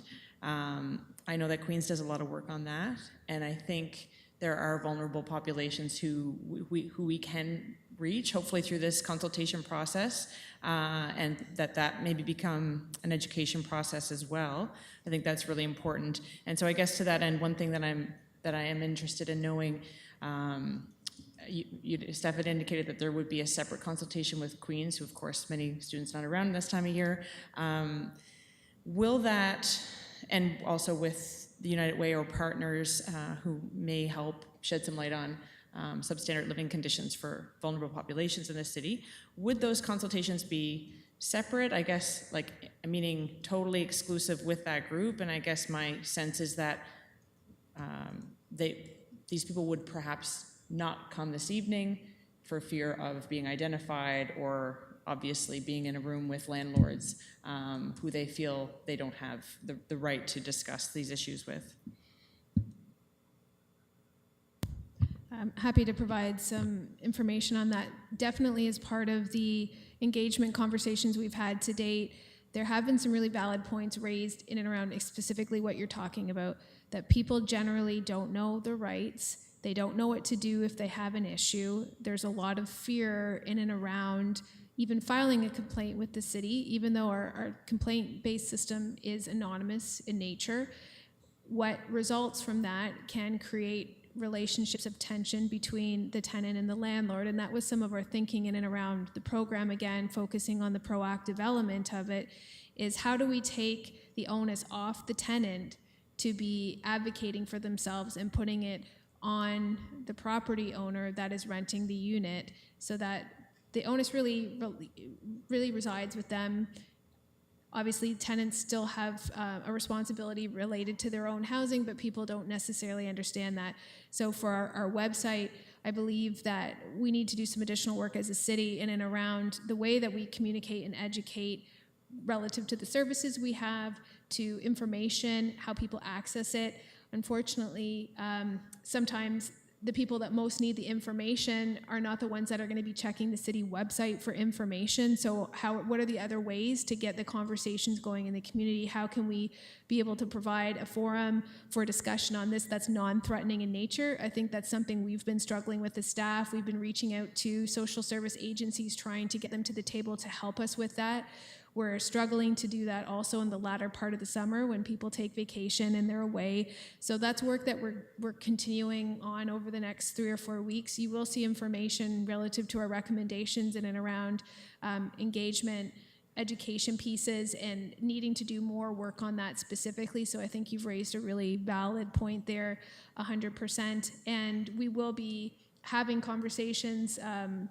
Soren Christensen from AMS is helping us to establish some more focused conversations with student tenants in the next month or so. We're also looking at attending a couple of the community events hosted by Queens and St. Lawrence and having a booth there, trying to get out and talk to people as well, just more in an informal, like, come by and chat with us, not in a formalized setting. So we're doing those things as well. The challenge we have is trying to get all that work done in a period of time to be able to be back before you in September when our commitment has been made. So we're actively doing those things over the next 3 to 4 weeks to try to get as much done as we can. Thank you. I guess then I'm happy to hear that. I guess I'm curious as well if, like, kind of picking up along the line of Councillor Stanik's suggestion, Councillor Stroud's, that other ways that might mitigate some of these problems, we might, for example, more education, more consultation on an ongoing basis might be something that could shed the light on the illegal units that we're looking for. And is it possible then going forward for staff to, not necessarily cost-benefit analysis, but to say there was some cost associated with ongoing public education and awareness that might have the benefit that we're looking for? Is that something that could be put in a report at the next iteration, for example, as an option to help kind of go along with some of the other measures that might deal with the problem? Absolutely. I reach out. Councillor Stroud. Thank you, Madam Chair. You brought up the issue of the tenant perspective, which is very much key, and I know from my conversation with Director Agnew earlier before this, before tonight on the subject, that was identified as a problem, that the tenants aren't coming forward. And I think you pretty much summed it up. It's something to do with power dynamics. So the tenant is beholden to the landlord for the place to stay, and so they don't have the confidence to be able to speak up, advocate for themselves. You see this in many other situations where there's an unequal power dynamic, employer, employee, et cetera, right? So the employees at first didn't unionize because they were afraid of the consequences, right? And once they did organize, of course, many benefits were found.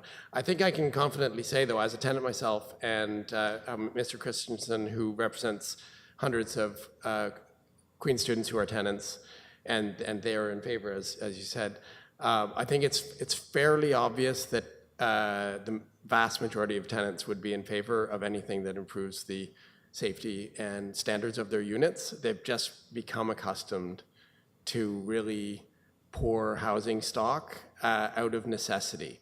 And I was one of those students when I lived in what used to be called the ghetto as a student at Queen's, 9 to a house. And, you know, I'm still a tenant today, but I tell you, I don't live in those same types of places. I learned through experience. And there was never anything to protect me, but I have been to the landlord-tenant board as advocating for myself in the past, and definitely uncommon thing for a tenant to do. So I think it's natural that we're not hearing from tenants, but I think we should be taking it fairly much for. It won't take that long to get a survey size, like through the AMS or whatever, that would show us whether or not they're in favor of this type of thing. So that definitely needs to be part of the perspective. Thank you.